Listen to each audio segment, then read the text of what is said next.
돈을 버는 다양한 방법, 재테크 기사와 돈 되는 정보로 투자의 기준을 제시해주는 재테크 노하우 머니쇼 시작합니다. 간밤 뉴욕 증시 트럼프 대통령이 관세 전쟁을 시작하면서 3대 지수 모두 1% 넘게 하락 출발했습니다만 내림세를 이어가다가 이제 멕시코 관세를 한 달 유예하겠다라고 밝히면서 또 하락폭을 줄이면서 마무리가 됐죠. 네, 그렇습니다. 밸류에이션 부담을 느끼던 뉴욕 증시 지금 이제 관세 재료에 출렁출렁거리고 있네요. 캐나다 관세도 지금 30일 유예한다고 또 바로 몇 시간 전에 또 이렇게 밝혀졌습니다. 다우 S&P 500과 달리 나스닥은 1% 넘게 내린 채 거래를 마쳤고 필라델피아 반도체 지수는 1.8% 하락했습니다. 테슬라, 애플 등 주요 빅테크들의 낙폭이 더 컸고요. 다만 인공지능 수혜주인 팔란티아는 깜짝 실적을 발표하면서 시간의 거래에서 폭등하는 모습을 보이고 있습니다. 국채 수익률이 조금 이렇게 만기에 따라서 조금 다른 반응을 보이고 있습니다. 단기물은 소폭 오르는 반면에 장기가 좀 밀리면서 이른바 수익률 곡선이 평평해지는 플래트닝 현상이 나타나고 있는데요. 이 4.5% 10년물 기준 4.5% 공방은 여전히 이어지고 있습니다. 네, 어제 국내 증시 트럼프 대통령의 관세 강행 우려와 또 딥시크 충격이 계속해서 이어지면서 양시장 모두 하락했습니다. 코스피 2,450선에서 거래를 마쳤고요. 또 개인 투자자 양시장에서 매수를 나타냈습니다만 외국인과 기관의 팔자세, 매도 공세가 거셌습니다. LG와 포스코퓨처엠 등 배터리 양극재 제조업체들 지난해 4분기 부진한 실적을 기록하면서 주가도 내림세를 보였는데요. 관세와 딥시크 충격에 크게 휘청이는 국내 증시입니다. 어떻게 대응해야 할지 증시타임에서 확인해 보겠습니다. 네, 오늘 하우머니에서는 트럼프 대통령의 10% 추가 관세 강행에 중국은 어떤 식으로 대응할지, 또 AI 산업에 대한 아낌없는 투자로 또 미국을 넘어서 패권 장악이 가능할지도 살펴보겠습니다. 네, 지금 보고 계신 머니쇼는 SBS BJ과 유튜브에서 실시간 시청이 가능합니다. 더 많은 국내 주식 정보 받아보실 분들은 카카오톡 채널 머니랩 추가하시기 바랍니다. 그럼 먼저 빠르게 돌아가는 글로벌 증시 상황부터 정리해 볼까요? 최주연 아나운서 소식 전해주시죠. 굿모닝 마켓입니다. 트럼프 대통령의 관세 밀당에 오늘도 시장은 변동성 장세를 보였습니다. 장 초반 트럼프 대통령의 관세 폭탄 공포에 급락하던 시장은 멕시코에 대한 관세가 유예됐다는 소식에 낙폭을 크게 줄였는데요. 일단 시장은 트럼프 대통령의 관세를 협상 도구로 활용할 것이라는 전망에 안도한 것으로 보입니다. 오늘 마감 상황부터 보면 다우지수는 0.28% 떨어졌고요. S&P 500 지수와 나스닥 지수는 각각 0.76%, 1.2% 내렸습니다. 다만 시총 상위 종목은 대부분 약세를 보였습니다. 특히 애플은 오늘 3.39% 떨어졌고요. 엔비디아도 딥시크 여전히 이어지면서 오늘 2.84% 내렸습니다. 시총 6위부터도 보면 관세 유예 소식에도 테슬라는 여전히 오늘 5% 넘게 급락했습니다. 여전히 관세에 대한 불확실성이 남아있는 가운데 관세 전쟁은 멕시코와 캐나다에서 주요 부품을 조달하고 있는 자동차 업체에 가장 큰 타격을 줄 것으로 전망되기 때문입니다. 그 밖에는 메탈을 제외하고는 대부분 하락세로 마감했습니다. 그래도 전반적으로 시장의 투자 심리가 개선된 것은 앞서 언급했던 대로 미국의 관세가 발효되기 불과 몇 시간을 앞두고 트럼프 행정부가 멕시코에 부과하기로 했던 관세를 한 달간 유예하기로 했다는 소식이 나왔기 때문이죠. 트럼프 대통령이 관세를 부과하기로 한 이유였던 마약과 불법 이민자 단속을 위해 멕시코가 국경 지역에 10,000명의 군인을 즉시 파견하기로 동의한 것이 관세 유예 합의를 이끌었습니다. 또 조금 전에 트럼프 대통령은 캐나다 총리와 좋은 대화를 나눴다면서 캐나다와도 한 달간 관세를 유예하겠다고 밝혔는데요. 이에 대해서 월스트리트 저널은 이는 강력한 수입 관세를 실제로 시행할지에 대한 의심을 불러일으킨다고 지적했습니다. 앞으로 관세가 계속해서 협상 도구로만 쓰일지 혹은 실제로 부과될지까지 지켜보시죠. 한편 오늘 미국의 제조업 지표가 예상 밖으로 강세를 보인 점도 시장에 긍정적으로 작용했습니다. 1월 ISM 제조업 PMI는 50.9로 나오면서 26개월 만에 확장세로 돌아섰습니다. 세부 항목을 보면 특히 신규 주문 지수와 생산 지수 그리고 고용 지수도 상승하면서 이번 수치가 개선된 것으로 나타났습니다. 이를 보고 ISM 측에서도 제조업 경기 회복이 본격화되고 있다고 평가하기도 했죠. 또 같은 날 함께 나온 S&P 글로벌 제조업 PMI도 확장세를 가리켰는데요. 1월 확정치는 51.2를 기록하면서 7개월 만에 처음으로 50선을 돌파했습니다. S&P 글로벌 측은 새해와 새로운 대통령이 들어서면서 제조업 분야의 낙관론이 커졌다고 설명했는데요. 다만 일각에서는 앞으로 관세 전쟁이 심화할 경우 공급망 혼란으로 인해서 다시 제조업 업황이 위축될 수 있다고 지적했습니다. 오늘 국채 수익률은 혼조세를 보였습니다. 10년물 국채 수익률은 0.02%포인트 내렸고요. 2년물 국채 수익률은 0.02%포인트 올랐습니다. 국제유가는 소폭 올랐습니다. 관세 조치로 인한 원유 공급 우려가 줄어들자 유가 상승폭이 줄어든 것인데요. 오늘 WTI와 브렌트유는 각각 배럴당 73달러, 75달러 선에서 마감했습니다. 또 94,000달러대까지 떨어졌던 비트코인은 다시 10만 달러를 돌파했습니다. 전반적으로 위험 자산 선호 심리가 살아난 것이 코인 시장에 호재를 작용한 것인데요. 오늘 오전 7시 업비트에서는 1억 6천만 원대에서 거래됐습니다.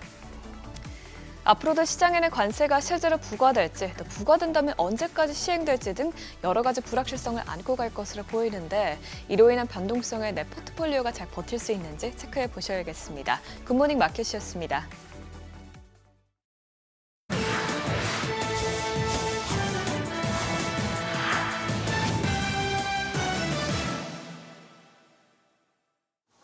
오픈 AI 수장 샘 올트먼이 일본을 시작으로 한국과 인도를 거쳐 독일, 프랑스 등을 돌며 동맹 강화에 나섰습니다. 먼저 일본을 찾은 올트먼은 손정희 소프트뱅크 회장과 만나 일본판 스타게이트 투자 계획을 발표했는데요. 합작사를 세워 AI 서비스 개발에 나서고 소프트뱅크가 연간 4조 2천억 원 규모의 개발비를 오픈 AI에 지원하기로 했습니다. 일본 방문을 마친 올트먼 CEO는 오늘 서울에서 열리는 오픈 AI 개발자 행사 빌더랩 참석차 한국을 찾는데요. 카카오와 협업을 발표하고 같은 장소에서 열리는 정신아 카카오톡 대표의 기자간담회에도 깜짝 등장할 것으로 전해졌습니다. 방한 기간 동안 최태원 SK그룹 회장과 삼성전자 경영진과의 만남도 예정돼 있고요. 이어 인도 뉴델리로 날아가 주요 투자자들과 만남을 갖고 데미스 허사비스 구글 딥마인드 CEO, 다리오 아모디 엔스로픽 CEO 등과 함께 파리에서 열리는 AI 서밋에도 참석할 예정입니다. 최근 전 세계를 떠들썩하게 한 중국 딥시크에 대항하기 위해 AI 연합을 구축하고 나서는 모습인데 본격적인 전투태세를 갖추기 전에 각국을 돌며 최대 400억 달러 규모 투자 유치를 추진하는 등 총알 모으기에 바삐 움직이고 있습니다.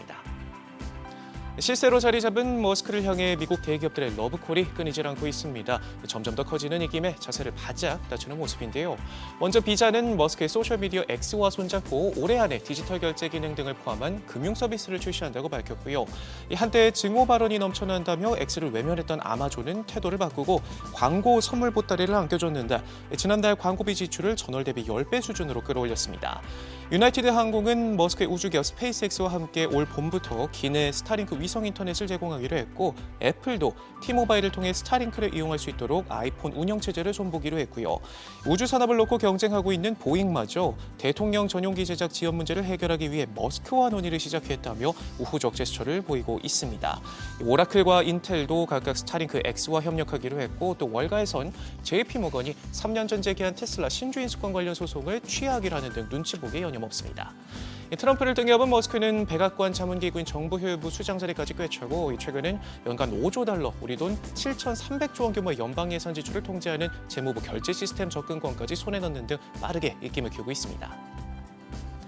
글로벌 파운드리 선두 대만 TSMC가 꿈의 공정으로 불리는 1나노 공장 건설을 추진합니다. 대만 연합본의 소식통을 인용해 TSMC가 대만 남부 지역의 최첨단 1나노 공정 생산 공장을 처음으로 지을 계획이라고 전했는데요.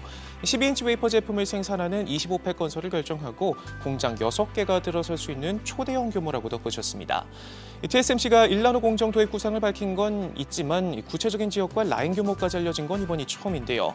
AI 반도체 수요가 급증하면서 업계 나노 경쟁에 불이 붙고 있는 요즘인데 지난해까지는 3나노 공정 반도체가 첨단 칩 시장을 주도했고 올해는 TSMC와 삼성전자 모두 2나노 칩을 양산할 계획입니다. 2나노에서도 우위를 점하고 있는 TSMC는 이 같은 흐름을 1나노 초미세 공정까지 끌고 가겠다는 전략인데 당초 내후년 1.4나노 공정 도입을 계획했지만 지난해 이 계획을 1년 앞당겨 내년 1.6나노 공정으로 반도체를 생산하겠다고 밝혔고요. 반면 추격하고 있는 입장인 삼성과 인텔은 2027년 1.4나노 공정을 도입한다는 계획입니다. 트럼프가 석유 증산을 유도해 유가를 낮추길 원하고 있지만 정권 초반부터 석유업계 강한 저항에 부딪히고 있습니다. 월스트리트저널은 석유업계 고위 임원들을 인용해 트럼프가 석유 증산을 위해 관련 규제 완화를 약속했지만 업계는 규제 완화 정도와 관계없이 증산이 쉽지 않다고 보고 있다고 전했는데요. 그러면서 트럼프의 경제정책 자문 인사들도 미국 내 셰일업계가 생산량을 크게 늘리지 않을 것이라 현실을 인정하고 있다고 덧붙였습니다. 이에 트럼프 자문 인사들은 오펙을 주도하는 사우디아라비아를 설득해 증산을 유도하는 게 최선의 대안으로 여기고 있지만 이 역시도 쉬운 선택지가 아닌 분위기인데요.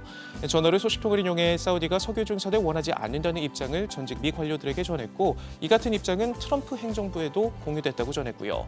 석유업계와 합의 정부도 미국의 석유 생산량이 유가가 급등하지 않는 한 올해 완만한 증가세를 보일 것으로 보고 있습니다. 미 에너지부는 올해 말 미국 국내 석유 생산량이 하루 1,370만 배럴로 전년 대비 2% 증가한 뒤 내년에는 보합 수준에 머물 것이라는 전망을 내놓은 바 있습니다. 지금까지 글로벌 비즈였습니다. 어제장 이슈가 있었던 업종 살펴보는 기업 이슈 시간입니다. 딥시크의 충격이 가시지도 않았는데 관세 폭탄까지 우리 증시를 덮쳤습니다. 아직까진 우리나라에 대한 직접적인 관세 조치는 없지만 수출 의존도가 높은 우리 경제에 미치는 타격이 크기 때문인데요. 현재 멕시코와 캐나다는 한 달간 유예되고 중국도 합의에 들어가죠. 그러나 만약 예정대로 부과된다면 한국의 연간 대미 수출은 13조 4천억 원 감소할 것으로 예측됩니다. 특히 반도체는 최대 8%가 넘는 수출 감소 효과가 예상되는데요. SK하이닉스의 경우 엔비디아의 HBM을 독점 공급하고 있는데 글로벌 무역 전쟁에 대한 우려가 급등하면서 어제 약세 보였습니다. 한편 삼성전자는 어제 이재용 회장의 항소심 결과를 기다리면서 하락했는데 결국 무죄를 선고받았죠. 이에 따른 주가 흐름도 살펴보셔야겠습니다. 마감 상황 보면 YC캠이 12.53%, YC 11.46% 크게 빠졌고요. 오픈엣지 테크놀로지 10% 넘게, STI도 10.26%, 오로스 테크놀로지가 9.91% 하락 마감했습니다. 바닥을 다졌다는 기대감에 연초 상승 흐름을 보였던 2차 전지주 또한 글로벌 관세 전쟁에 대한 우려가 커지면서 방전됐습니다. 지난해 실적 부진을 겪은 데다 트럼프 행정부의 전기차 의무화 정책 폐기에 더해 캐나다 관세까지 겨박제를 맞으면서 투자 심리가 위축되고 있는데요. 이에 따라 해외 기업들과 관계를 맺고 있는 우리 기업들의 피해도 만만치 않을 것으로 예상됩니다. LG 에너지 솔루션의 경우 스텔란티스와 합작해 캐나다 온타리오주에 합작 공장을 세워서 지난해 말에 배터리 모듈 양산을 시작했고 또 포스코 퓨처엠도 GM과 합작사를 설립해서 퀘벡주에 양극재 공장을 짓고 있기 때문인데요. 이에 관련주도 같이 하락했는데 율촌화학이 14% 넘게, 솔루스 첨단 소재 11.14% 하락했고요. 에코앤드림 10.83%, 포스코 퓨처엠도 9% 넘게 크게 빠졌고 LNF도 9.31% 하락했습니다. 반면 관세 부과 조치로 수혜를 본 종목도 있습니다. 히토류 관련주는 어제 급등세 보였는데요. 트럼프 대통령이 중국에 10%의 보편 관세를 부과하면서 미중 간 패권 경쟁이 심화할 것으로 예상되죠. 통상 국내 히토류 관련주는 두 나라의 관계가 악화되면 테마적 성격으로 오르는 경향이 있는데요. 중국이 전 세계 히토류 공급량의 대부분을 차지하는 만큼 히토류 수출 통제를 무기로 사용할 가능성이 있기 때문입니다. 우리나라 유니온의 경우 히토류 자석을 대체하는 페라이트 마그넷을 생산하고 삼화전자도 페라이트 사업을 운영하고 있는데요. 대체 자원에 대한 관심이 커지면서 어제 관련주가 강세 보였습니다. 더 살펴보면 호재에 있었던 유니온이 27% 넘게 올랐고 유니온 머티리얼도 13.83%, 티플렉스 7.99% 강세 보였고요. 동국 RNS 7.29%, 현대 BNG 스틸이 6.25% 강세 보였습니다. AI 관련주도 연이어 시세 분출하고 있습니다. 제2의 딥시크가 될 수 있다는 희망으로 국내 AI 기업들에 대한 기대감이 큰데요. 또한 어제 챗GPT 개발사 오픈AI의 샘 올트먼 CEO가 한국을 방문한다는 소식도 호재로 작용했습니다. 샘 올트먼 CEO는 카카오와의 협업을 발표했고 또 최태원 SK 회장과도 만나서 조만간 양사 간 AI 협력 방안을 논의할 예정인데요. 이처럼 글로벌 AI 전쟁에서 우위를 다지기 위해 본격적인 거점 마련에 분주한 모습인데 우리나라가 그 중심이 될 수 있다는 기대감도 AI주의 훈풍으로 작용하고 있습니다. 마감 상황 보면 바이브 컴퍼니가 상한가 기록했고요. 플리토 21.82%, 와이즈넛이 18% 넘게, 브리지텍도 15.51%, 또 인스웨이브 시스템즈가 10.7% 강세 보였습니다. 지금까지 어제장 이슈 전해드렸습니다.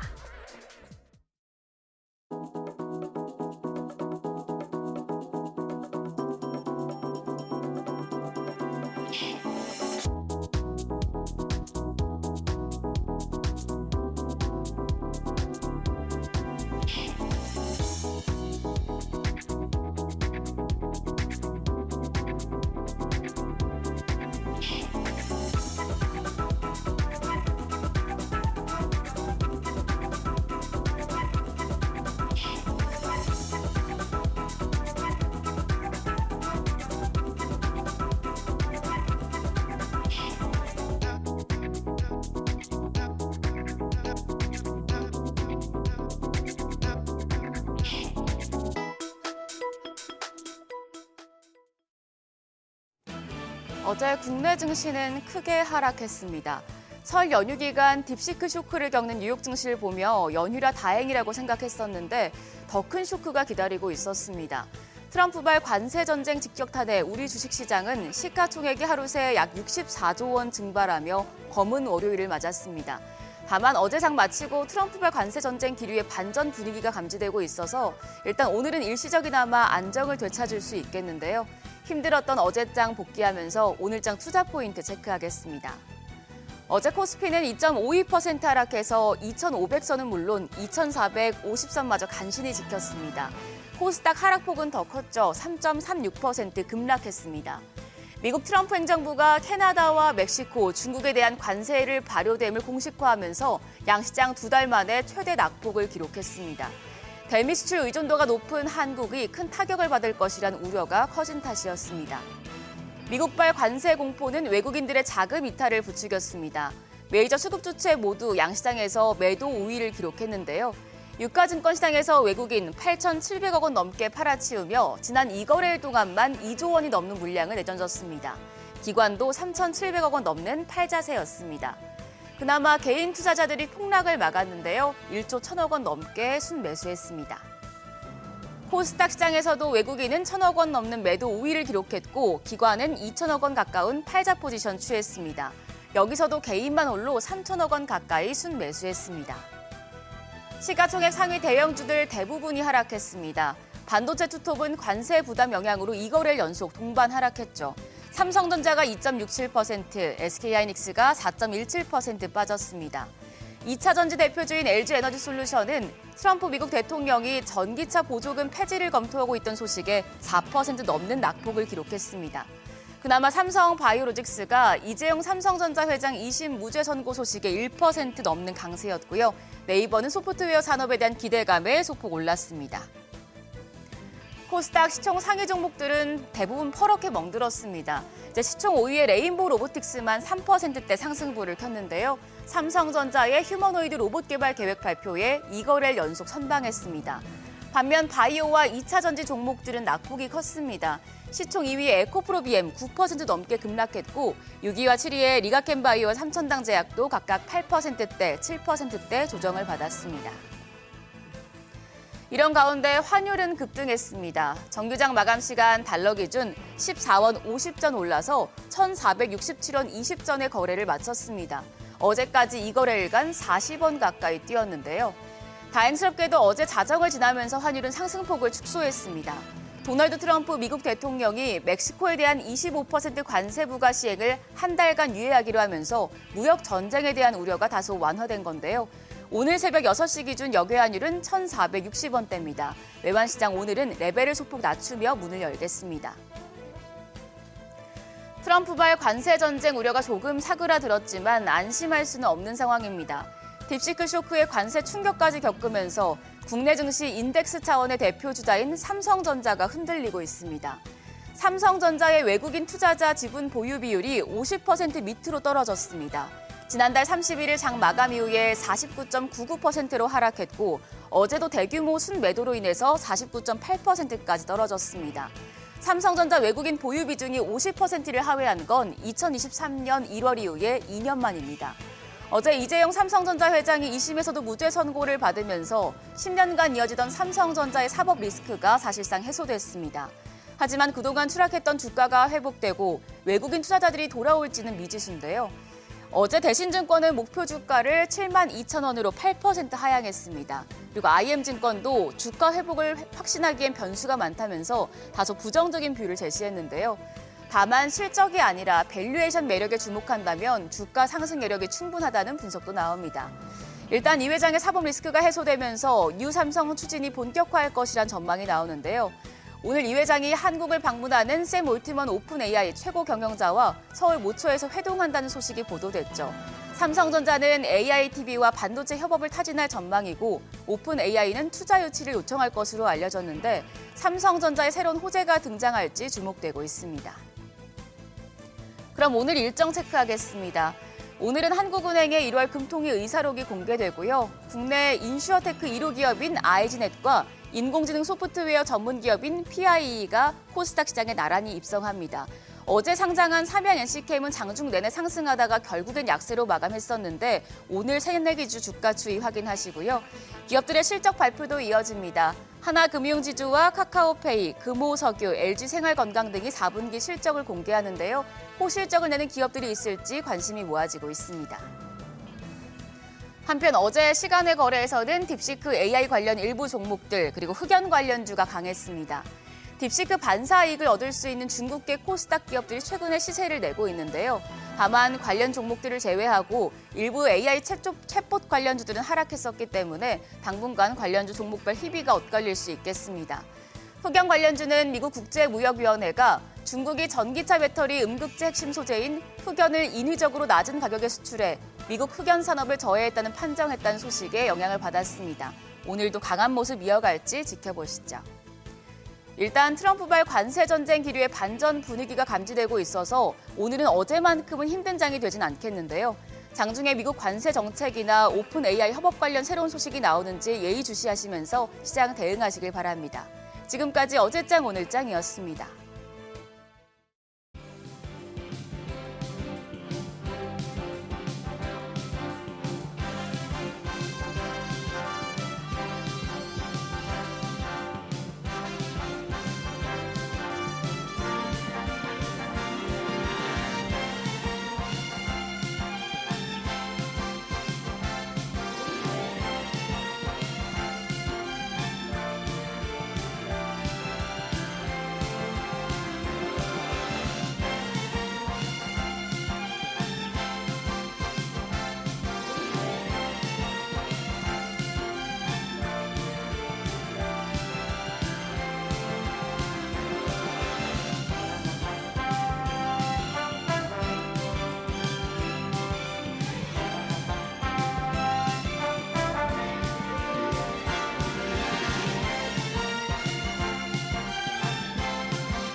현재 시각 8시 24분 향해 갑니다. 지금 보고 계신 머니쇼는 SBS BG앱과 유튜브에서 실시간 시청이 가능합니다. 특히 SBS BG앱 다운받으셔서 시청하시면 다양한 정보 확인해 보실 수 있고요. 또 국내 주식 정보 원하시는 분들은 카카오톡 채널에서 머니랩 검색하셔서 친구 추가하시면 다양한 내용 확인해 보실 수 있으니까요. 참고해 보시기 바랍니다. 지금 글로벌 금융시장 자체가 관세 전쟁에 휘둘리고 있는 양상입니다. 그래도 미증시 보니까 멕시코, 캐나다 관세 유예 소식이 그래도 낙폭을 좀 줄이는 모습이었는데 어제 국내 증시가 워낙 타격이 컸잖아요. 예, 그러네요. 진짜. 근데 오늘 그나마 좀 이렇게 한번 어제와는 또 다른 시장이 펼쳐질 수도 있겠다 싶은 생각을 해봅니다. 우선 미국 장이 낙폭을 많이 줄인 데다가 네. 지금 이제 장 끝나고 나서 선물 흐름은 또 좋습니다. 좋고 우리 환율이 일단 어제 많이 올랐습니다만 지금 역외 환율 봐서는 어제보다는 그래도 한 6, 7원 이렇게 낮게 시작할 수도 있겠고 그리고 어제 그렇게 3% 급락이면은 1, 2%는 또 반등 나와줘야죠. 그렇죠. 오늘 좀 예. 기술적 반등도 좀 기대해 볼 수 있는 구간일 것 같은데. 확실히 그런데 관세 자체가 목적은 아닌 것 같아요, 그죠? 그러니까 이제 행정명령 서명한 시점과 발효 시점에 차이가 있었잖아요. 있었고, 예. 네. 그래서 빨리 전화해라 나한테. 시간 줄 테니까 그런 것 나랑 같아요. 협상하자 이거잖아요. 그렇죠. 예. 예. 오늘은 어제 장 우리 좀 그야말로 진짜 턱이 돌아갔는데 이거 오늘 날씨 때문에도 얼얼하죠. 예. 이제 빨리 이제 또 1분간 휴식 이후 또 새 힘내서 또 새 라운드를 뛰어야죠. 네, 오늘 IS 김태성 본부장님과 시장 이야기 나눠보겠습니다. 어서 오세요. 어서 네, 오세요. 안녕하세요. 어제 우리 시장 먼저 좀 얘기 좀 해봅시다. 네. 어제 그만큼 우리가 더 두드려 맞았어야 됐나요? 일단 크게 세 가지 요소가 있을 세 것 가지였어. 같아요. 일단 첫 번째로는 일단 우리가 설 연휴가 굉장히 길었지 않습니까? 길었죠. 네. 그 사이에 어떤 이슈가 있었냐면 딥시크에 대한 이야기들이 계속 나왔었던 상황이었어요. 네. 그런데 사실 우리가 앞으로 조금 먼저 쉬었죠. 임시 공휴일로 지정이 네, 되면서 월요일날 시장이 만약 열렸으면 월요일날 우리가 매를 좀 먼저 맞고 그랬겠죠. 어느 정도 좀 빠르게 회복을 같이 좀 보여줬을 가능성이 높은데 일단 월요일날 우리나라 시장이 열리지 않는 게 그때 당시에는 굉장히 다행스럽다라고 여겨졌지만 일단 지난주 금요일 날 그리고 어제 같은 경우에는 그때 내리지 못한 것들이 한 번에 어떻게 보면 좀 작용이 되면서 SK하이닉스라든지 삼성전자를 좀 밀어내는데 포커스가 좀 맞춰지다 보니 외국인들의 지금 삼성전자 매수 비중이 50% 밑으로 떨어졌습니다. 네. 그러니까 당연히 지수가 약한 것은 어쩔 수 없이 피할 수 없는 그러한 사실이었다라고 좀 보여지고 있고요. 일단 이제 두 번째 같은 경우에는 일단 관세에 대해서 지금 또 피해를 가장 많이 보는 섹터가 공교롭게도 반도체 그리고 2차 전지 그리고 자동차인데 우리나라 주식시장에 이 세 개 빼면 없습니다. 섹터가. 근데 이 세 개가 모두 강한 조정을 받으니 당연히 지수가 다른 나라 대비 더 약하게 좀 보일 수밖에 없었다라고 좀 보시면 될 것 같고 그리고 가장 중요한 것은 결국 환율인 것 같았어요. 어제는 어제도 이제 다시 1,500원 그러니까 한 불과 2, 3주 전만 하더라도 1,500원 위로 돌파하면 어떡하지 이야기들이 많았다가 정말 다행스럽게 그 밑으로 좀 내려왔었는데 이것들이 이제 다시 위로 또 쏘기 시작을 하다 보니까 외국인들의 매도 여기에 투매가 좀 겹쳐지면서 우리나라 증시가 다른 나라 대비 혹은 이제 뭐 미국 대비해서도 네. 더 안 좋았었던 이유 중에 하나가 아니었나라고 이렇게 좀 설명드릴 수 있겠습니다. 네. 간밤 뉴욕 증시 뭐 보니까 좀 주요 기술주들 뭐 테슬라, 엔비디아 이런 쪽 낙폭은 좀 심했던 것 같고 네. 또 팔란티어는 실적이 굉장히 또 좋았어요. 깜짝 실적이었죠. 자, 이게 주식 예. 시장은 좋은 쪽에 뉴스가 계속 좋게 쏟아지는 것 같고 나쁜 예. 쪽은 나쁜 뉴스가 계속 쏟아지는 것 같아요. 그러니까 작년과 재작년 요맘때를 생각을 해보면 엔비디아 좋다 할 때는 엔비디아 좋은 뉴스가 엄청나게 그러게요. 쏟아졌습니다. 예. 그런데 이제는 또 어떻게 보면 좀 트렌드가 바뀌다 보니 네. 하드웨어보다는 소프트웨어가 집중이 되고 있는 상황에 소프트웨어가 좋다 하는 상황 속에 팔란티어가 지금 엄청난 호실적을 내면서 이렇게 되면 이제 많은 투자자분들은 가능성이 아니라 확인을 하게 되는 겁니다. 이게 무슨 이야기냐면 불과 며칠 전만 하더라도 하드웨어의 인풋 대비 소프트웨어의 아웃풋이 굉장히 시원치 않다. 그래서 지금 많은 투자자분들이 고민을 했었던 거 아니겠습니까? 그런데 여기에 딥시크가 그거 아니다. 지금 AI 하드웨어 쪽에 너무 막대한 돈을 투자한 것이 문제다라는 어떤 의심의 단초를 좀 만들어줬고 여기에 지금 팔란티어가 딥시크처럼 어떻게 보면 저비용 저사양도 아님에도 불구하고 이렇게 좋은 호실적을 냈다면 만약 딥시크처럼 약간의 이 어떤 인풋이 조금 줄어들게 되면 아웃풋 자체가 훨씬 더 커질 수 있다라는 가능성을 확인을 했기 때문에 지금 네. 시간에서도 약 17% 넘게 지금 상승을 하고 있고 이 기조 흐름들이 장 중에 미 장 안에서도 반영이 된 것 같아요. 하드웨어 쪽은 뭐 아랫꼬리를 달았지만 플러스 전환을 하지 못했지만 소프트웨어 쪽은 나름 강세의 모습을 보였기에 오늘 우리나라 증시도 이러한 흐름들의 연속이 나오지 않을까. 대신 문제는 뭐냐면 우리나라 시장 기준으로 보면 하드웨어는 실체가 있고 실적이 나오고 기술력이 뒷받침되는 기업이 명확하게 보이죠. 첫 네. 번째로는 SK하이닉스 보이고 그다음에 한미반도체 따라가고 있고 그다음에 반도체 테스트 소켓 같은 관련 기업들은 글로벌 탑티어 기업들에게 납품을 하고 있는 그러니까 네. 눈으로 확인을 할 수 있는 성과를 할 수 있는 반면에 소프트웨어 기업들은 사실 그렇지 못한 기업들이 네. 많습니다. 그러니까 우물 안에 개구리인 거죠. 그러니까 우리나라 예. 안에서만 지금 그래요. 인정을 좀 받는 거지 이들이 또 글로벌 시장에 나가기에는 한없이 좀 부족한 상황인지라 아무래도 AI 소프트웨어 관련 쪽은 종목을 지금 잘 선별을 하셔야 되지 않겠는가라는 의견을 한번 드려보도록 하겠습니다. 아니 팔란티어 테크 보니까 지난해 10월 달만 하더라도 40달러 수준이었는데 지금 이제 오늘 시간에까지 합하면 이제 100달러를 넘어서는 거잖아요. 예. 얼마나 오른 거야 이게 지금? 연초만 하더라도 이게 네. 20달러 수준이었거든요 지난해. 그러니까 뭐 팔란티어 같은 경우에는 거의 뭐 수백 프로 오른 거죠. 그러니까 최근 거의 1년 동안. 예. 네.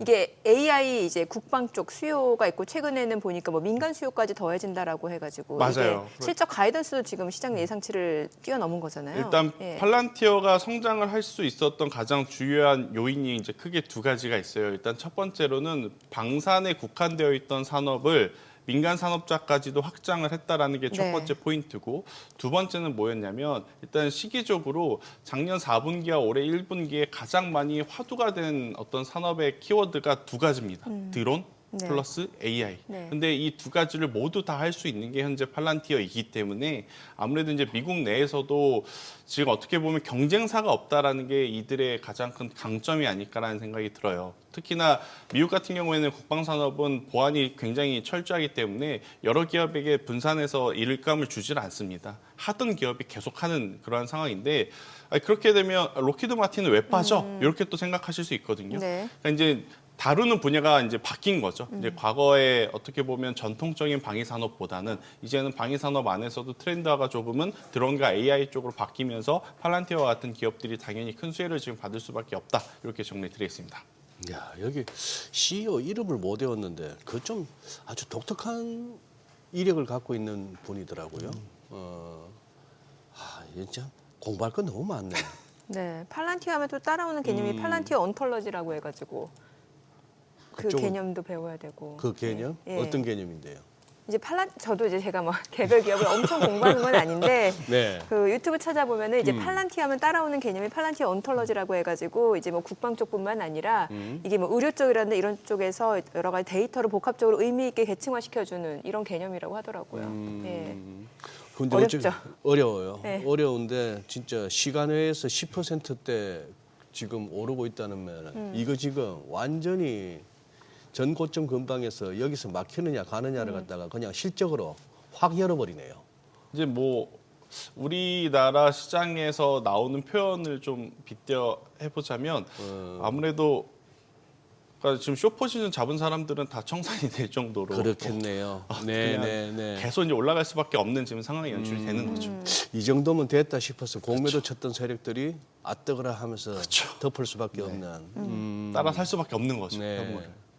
근데 이제 저 관세 이거 이 정도로 충격은 끝날까요? 어떻게 보세요? 일단 한 달이라고 하는 어떤 기간이 있기 때문에 유예 기간. 여기서 끝날 네. 것 같지는 않아요. 그러니까 여기서 이제 조금은 더 다양한 이야기들이 좀 나오겠죠. 그런데 이제 그 속내를 좀 체크를 해볼 필요는 있어요. 왜 우방 국가에 대해서 먼저 관세를 이렇게 세게 때리고 네. 정작 가장 크게 싸울 것 같던 중국에는 중국. 이제 10%밖에 안 때렸느냐. 여기서 이제 우리가 체크를 해야 될 건 중국은 기존에도 관세를 지금 받아왔던 상황에서 추가로 10%를 더 받은 거라고 좀 보시면 될 것 같고, 그럼 왜 우방 국가를 건드리느냐. 뉴스에서는 뭐 펜타닐 때문이다, 뭐 불법 이민자 때문이다라는 이야기가 나오는데 그게 맞느냐라고 보면 주식시장 입장에서는 이렇게 생각을 하셔야 돼요. 중국이 그동안 관세를 받아왔음에도 불구하고 미국 쪽으로 수출을 할 수 있었던 이유는 이러한 우방 국가를 이용했기 때문에, 캐나다를 이용해서 혹은 멕시코를 이용해서 미국에 이제 수출을 했기 때문이기에 트럼프가 혹은 이제 미국 정부는 이것까지 이제 견제를 하는 거죠. 너네들 다른 나라를 통해서 우리나라에 들어오는 것조차 하지 말아라라고 이제 경고의 메시지를 좀 보냈다라고 좀 보시면 될 것 같아서, 직접적으로 멕시코하고 혹은 캐나다하고의 사이가 급격하게 틀어졌다라고 저는 보기는 어렵다는 생각이 들어요. 그래서 이렇게 네. 조금 잘 좀 무마가 되면서 가긴 하지만 그래도 트럼프의 어떤 성향상 중간중간에 좀 과격한 워딩이 좀 나오면서 노이즈는 조금 있지 않겠는가라는 의견을 한번 들어보도록 하겠습니다. 네. 중국 얘기하니까 이제 중국 연휴 동안 있었던 게 이제 딥시크 쇼크였단 말이죠. 네. 그거는 제가 보기에 일단락됐다고 보기에는 좀 아직 좀 무리가 있는 게, 이게 계속해서 AI 패권 전쟁이 이어진다라고 하면 여기서 나올 수 있는 또 여러 가지 또 노이즈들이 있을 수밖에 없는 거잖아요. 그러니까 이건 저의 개인적인 예. 생각이지만 딥시크 이야기가 나오면서 사실 하드웨어 혹은 반도체 IT 투자하신 분들은 조금 그게 진짜냐 아니냐라고 계속 의심을 논란이 하고 계신 있죠. 분들이 예, 예. 많은 것 같아요. 예. 그런데 저는 이제 중립적인 입장에서 보면 엔비디아 CEO도 그렇고 샘 알트먼도 그렇고 다른 많은 어떤 전문가들도 딥시크를 무시하는 그러한 발언은 아니거든요. 네. 그러니까 좀 조심을 해야 된다, 그리고 견제를 해야 된다, 경계를 해야 된다라는 뉘앙스가 조금은 더 강하다 보니 딥시크에 대한 이슈는 계속될 가능성은 좀 높아 보여요. 그런데 몇 가지 좀 찝찝한 부분은 뭐냐면 딥시크를 운영하고 있는 CEO 그리고 이제 개발자들의 이력을 쭉 봤을 때 중국에서 좀 보여주고 싶어하는 이미지가 있었던 것 같아요. 이게 무슨 이야기냐면 외국에서 공부하셨던 분들이 한 분도 없습니다. 자국 내에서 학교를 다 네. 공부하시고 졸업하신 분들로만 이루어지고 있다라는 것을 굉장히 강조를 하더라고요. 그래서 네. 이걸 보면 미국에 어떻게 보면 오픈AI에 좀 대적할 만한 어떤 회사 그리고 이제 플랫폼이 좀 필요하기에 이쪽에 대한 약간의 좀 강조를 하는 것이 아닌가라는 생각이 들어서 일단 딥시크에 대해서 무시하는 건 아니지만 그래도 계속해서 어떤 테마주들은 형성이 되기 때문에 속도전에 좀 용이하게 접근하실 수 있는 분들은 이쪽에서 계속 관심을 좀 가지셔야 된다는 의견 드리겠습니다. 네. 지금 뭐 기사 하나 나왔네요. 지난달 4주차 1월 4주차에 우리 한국인이 가장 많이 사용한 생성형 AI 앱 통계가 보니까 1위는 챗GPT인데 493만 명, 2위가 딥시크 121만 명. 출시하고 나서 바로 이만큼 되면은 뭐 만만찮은데. 근데 이제 이게 어느 정도 이런 노이즈 때문에 그러니까 소란스러우니까 다들 궁금해서 나도 한번 좀 뭐지 다운 받아 싶어서 볼까 한번. 이러신 분들이 좀 많았을 것 같아요. 네. 이번 연휴 기간에. 예. 그래서 조금은 더 추이는 지켜봐야 된다고 아하. 드리겠습니다. 여기서 수혜주라고 하면 예상해 볼 수 있는 게 이제 뭐 엔비디아, 뭐 챗 GPT 이런 쪽이라고 하면은 사실은 이게 그 AI 쪽 하드웨어 이쪽이잖아요. 그러면은 아니죠. 챗 GPT는 플랫폼인데 네. 이제 제가 말씀드리고 싶은 건 이렇게 AI 전쟁이 좀 가속화되게 된다라고 하면 이제 기존의 하드웨어보다는 소프트웨어 쪽에 조금 더 수혜가 예상된다 해갖고 최근에 보면은 왜 세일스포스도 좀 움직임이 그렇죠. 나타나고 있고 네. 국내에서 뭐 네이버 카카오 이런 쪽도 움직임이 있잖아요. 예. 일단 팔란티어가 이렇게 좋은 실적이 나오면 같이 이제 따라서 움직일 수 있는 게 세일스포스하고 예. 이제 오토데스크라는 오토데스크, 기업들이 이제 예. 따라서 이제 움직이겠죠. 그리고 이제 우리나라로 보면 카카오가 정말 이렇게 강한 모습을 보인 거 저도 오랜만에 봤는데 그렇죠. 지금 카카오도 이 AI 소프트웨어의 어떤 힘이 좀 묻었어요. 특히나 이제 샘 얼트먼이 방한을 했을 때 네. 네이버는 아니지만 카카오를 또 만난다는 이야기가 있다 보니 상대적으로 네카오 중에 네이버보다는 지금 카카오 쪽으로 힘이 더 강하게 들어오는 상황인데 일단은 하드웨어 쪽은 많은 이야기들이 오고 갈 가능성이 높습니다. 일단 첫 번째로는 딥시크와 같은 기업들이 많으면 어떻게 보면 표면적으로 HBM이 많이 필요한 거 아니야? 네. 하지만 여기서 가장 중요한 건 H100이냐 H800이냐의 문제인 거죠. 그러니까 저사양의 H800으로도 이만큼 효율을 낸다면 H100 혹은 그 이상의 HBM은 필요 없는 게 아니야? 라고 또 생각을 하다 보니 하드웨어는 지금 계속 공방전이 갈리는 거예요. 엔비디아가 좋다고 하는 쪽, 일단은 엔비디아보다는 다른 쪽을 보자고 하는 쪽. 하지만 이제 소프트웨어 쪽은 지금 어차피 물이 들어왔기 때문에 노를 젓기 시작을 하는 상황인 것 같고 대신에 우리나라 기업들에게 제가 조금 섭섭한 부분은 이렇게까지 지금 격차가 벌어졌나? 우리나라 네이버 카카오도 충분히 할 수 있었는데 이들은 준비된 게 하나도 없더라고요. 예, 예. 이제 와서 시작을 하겠다라는 게 가장 큰 문제인 것 같아서 일단 소프트웨어 쪽을 보신다면 저는 미국에 상장되어 있는 기업들 먼저 세일즈포스나 오토데스크 혹은 팔란티어를 보시는 게 더 맞는 상황인 것 같고요. 대신에 이제 여기서 우리가 조금 더 체크를 해봐야 될 부분은 보안일 것 같아요. 보안. 뭐 센즈랩이라든지 모니터랩이라든지 라운시큐어. 그런데 아마 주식을 오래 하신 분들은 제가 기업들 이야기한 거 들으시면서 갸우뚱하실 겁니다. 그 기업들이 뭔데? 라고 할 정도로 시총이 작아요. 그리고 성과도 아직 그렇게 크진 않는 상황에 일단 주가만 지금 오른 상황이라서 이런 부분을 좀 조심하셔야 된다는 의견 드리겠습니다. 지금 보니까 홍콩은 어제 장 열리던데 중국은 오늘까지 휴장이네요. 참 오래 노네. 그렇죠. 춘절이죠. 네. 그쪽 표현으로. 최대 명절이죠. 최대 명절.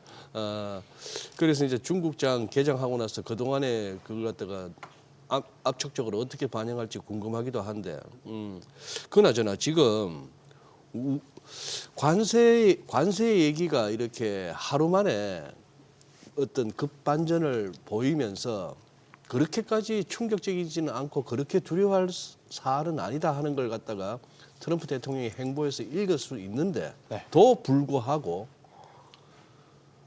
우리 좀 앞서 모닝벨에서 또 소개합디다만 그래도 제일 많이 산 게 우리 서학개미들 또 엔비디아하고 그것도 2배짜리고 테슬라더라고요. 근데 얘들이 지금 낙폭이 제일 크단 말입니다. 어제. 이거는 지금 약간 관세도 관세지만 일단 주가 자체가 고점 대비 이만큼 오면서 이미 좀 뭐랄까 좀 약간 균열이 왔다 봐야 되나요? 제가 한 3주 전에 이 코너에서 네. 무슨 얘기를 드렸냐면 우리나라 시장 수급을 볼 때 개인 투자자들이 많이 사면 꼭 지수가 안 좋아지더라라는 이야기를 좀 드렸어요. 그런데 미국장에 또 개인 투자자분들이 그때 당시만 해도 엄청나게 많아지고 있었던 상황이었거든요. 그래요. 우리나라에서도 국내장 안 된다. 그래서 미국장 해야 된다 그러면서 미장으로 많이 이동하신 네, 분들 네, 많아요. 네. 근데 미국장에 가신 분들이 사실 월마트, 스타벅스, 나이키 이런 거 샀을까요? 아니죠.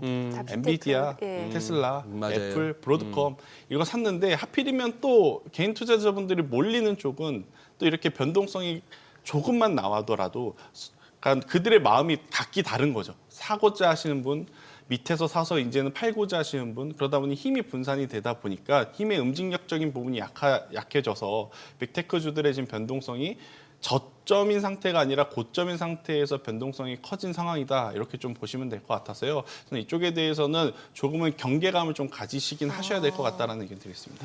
그럼 간밤에 테슬라가 좀 많이 떨어졌잖아요. 네. 이게 뭐 관세 때문이다, 뭐 여러 가지 얘기가 나오고 있는데, 그럼 조금 매수 좀 고려하시는 분들은 약간 더 기다려야 된다라는 건가요?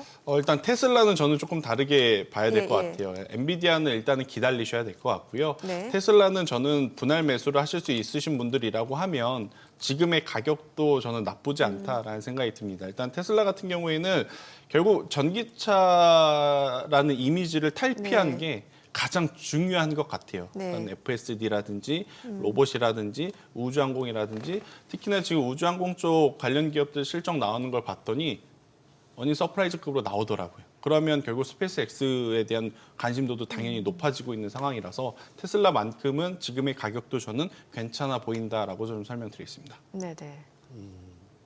지금 어제 뭡니까 독일 같은 경우에 독일이라 전반적으로 이제 EU도 그 다음에 결국 순서상 또 관세로 또 시달림을 당할 것 같으니까 자동차 주들이 많이 빠졌더라고요. 네네. 거기 같은 논리로 우리도 지금 관세 얘기가 이제 쑥 들어가진 않을 거고 네. 그것도 캐나다하고 멕시코 일단 한 달 유예고 그렇다면 그쪽에 진출해 있는 우리 자동차 기업들 현대 기아 이쪽은 어떻게 대응해야 될까요? 일단은 자동차부터 좀 설명을 네. 드리면 멕시코에 공장이 있냐 없냐가 가장 큰 것 같아요. 멕시코에 그러니까 공장이 어제도 있느냐? 현대는 괜찮습니다. 현대차는. 네. 예. 그런데 기아는 낙폭이 컸어요. 아. 그 차이점은 기아는 현재 멕시코에 공장이 있고 현대차는 지금 멕시코에 공장이 없다 보니 투자자분들이 이제 그 부분을 가장 중요하게 체크를 한 상황일 것 같고 그렇게 보면 현대차 혹은 기아 따라서 거기에 멕시코에 공장 지은 우리나라 전통적인 자동차 부품사, 화신, 서현이와 이러한 기업들, SL과 같은 기업들은 당분간은 조심하셔야 된다. 아무리 유예가 나왔다 하더라도 한 달 뒤에 또 어떻게 내용이 좀 바뀔지 모르니 이쪽에 대해서는 저는 경계감을 좀 가지셔야 될 것 같고 대신에 현대모비스만큼은 조금은 다르게 보셔야 된다.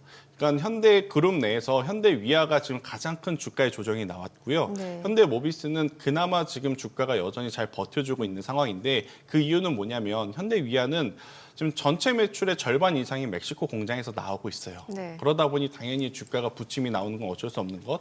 근데 현대모비스는 그럼에도 불구하고 우리가 캡티브 물량이라고 하면 현대차, 기아 물량이라고 보시면 되고 논 캡티브 물량이라 그래서 현대차, 기아 물량을 제외하고 다른 완성차 브랜드의 지금 매출의 비중이 계속 높아져 왔던 상황이에요. 그러다 보니까 부품사 내에서는 저는 일단은 현대차 그리고 현대모비스는 괜찮지만 그 외의 종목군들 같은 경우에는 오늘 반등이 나온다고 하더라도 너무 섣부르게 쫓아가실 필요는 없다 이렇게 정리해 드리도록 하겠고 그리고 이제 가장 중요한 것은 이제 캐나다하고의 어떤 관세 이슈에 어제 또 가장 많이 움직였던 게 2차 전지 전기차 관련주들이지 않습니까? 네. 근데 왜 그러냐면 전통적인 자동차 관련 공장은 멕시코에 많아요. 그런데 2차 전지 관련한 공장은 캐나다 쪽에서 뭐 합작한 공장들이 많다 보니까 어제 또 2차 전지주들에 대한 조정이 좀 나온 상황이라서 오늘 멕시코도 캐나다도 관세 유예 때문에 어제 어떤 하락의 일정 부분 되돌림은 나올 수는 있겠지만 유예임을 한 번 더 좀 숙지를 하시고 너무 섣부르게 쫓아가지는 않으셨으면 저는 좋겠다라는 의견을 한번 들어보도록 하겠습니다. 네. 아까 멕시코에 있는 공장 있는 것 중에 LG전자도 눈에 보였는데 네. 아니 어제 저는 궁금했던 게 그 LG도 얼마나 그 종목 많습니까? 상장 기업들만. 그러다 또 이번에 지금 또 하나 올라오죠. CNS인가? 네. 예. 아니 근데 LG 에너지 솔루션 4.4% 낙폭입니다.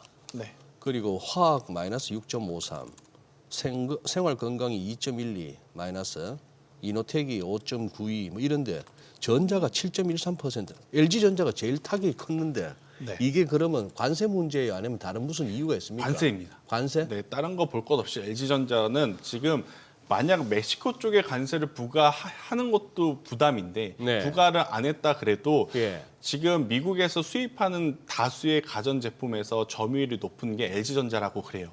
백색 가전, 그러니까 TV를 제외한 뭐 세탁기라든지 네. 냉장고 이런 것들은 또 LG전자가 차지하는 비중이 높으니 멕시코, 캐나다, 유럽 그 다음에 아시아 쪽으로 만약 관세에 대한 이야기가 나올 때 LG전자는 계속 부담을 좀 느낄 수밖에 없는 상황인 거죠.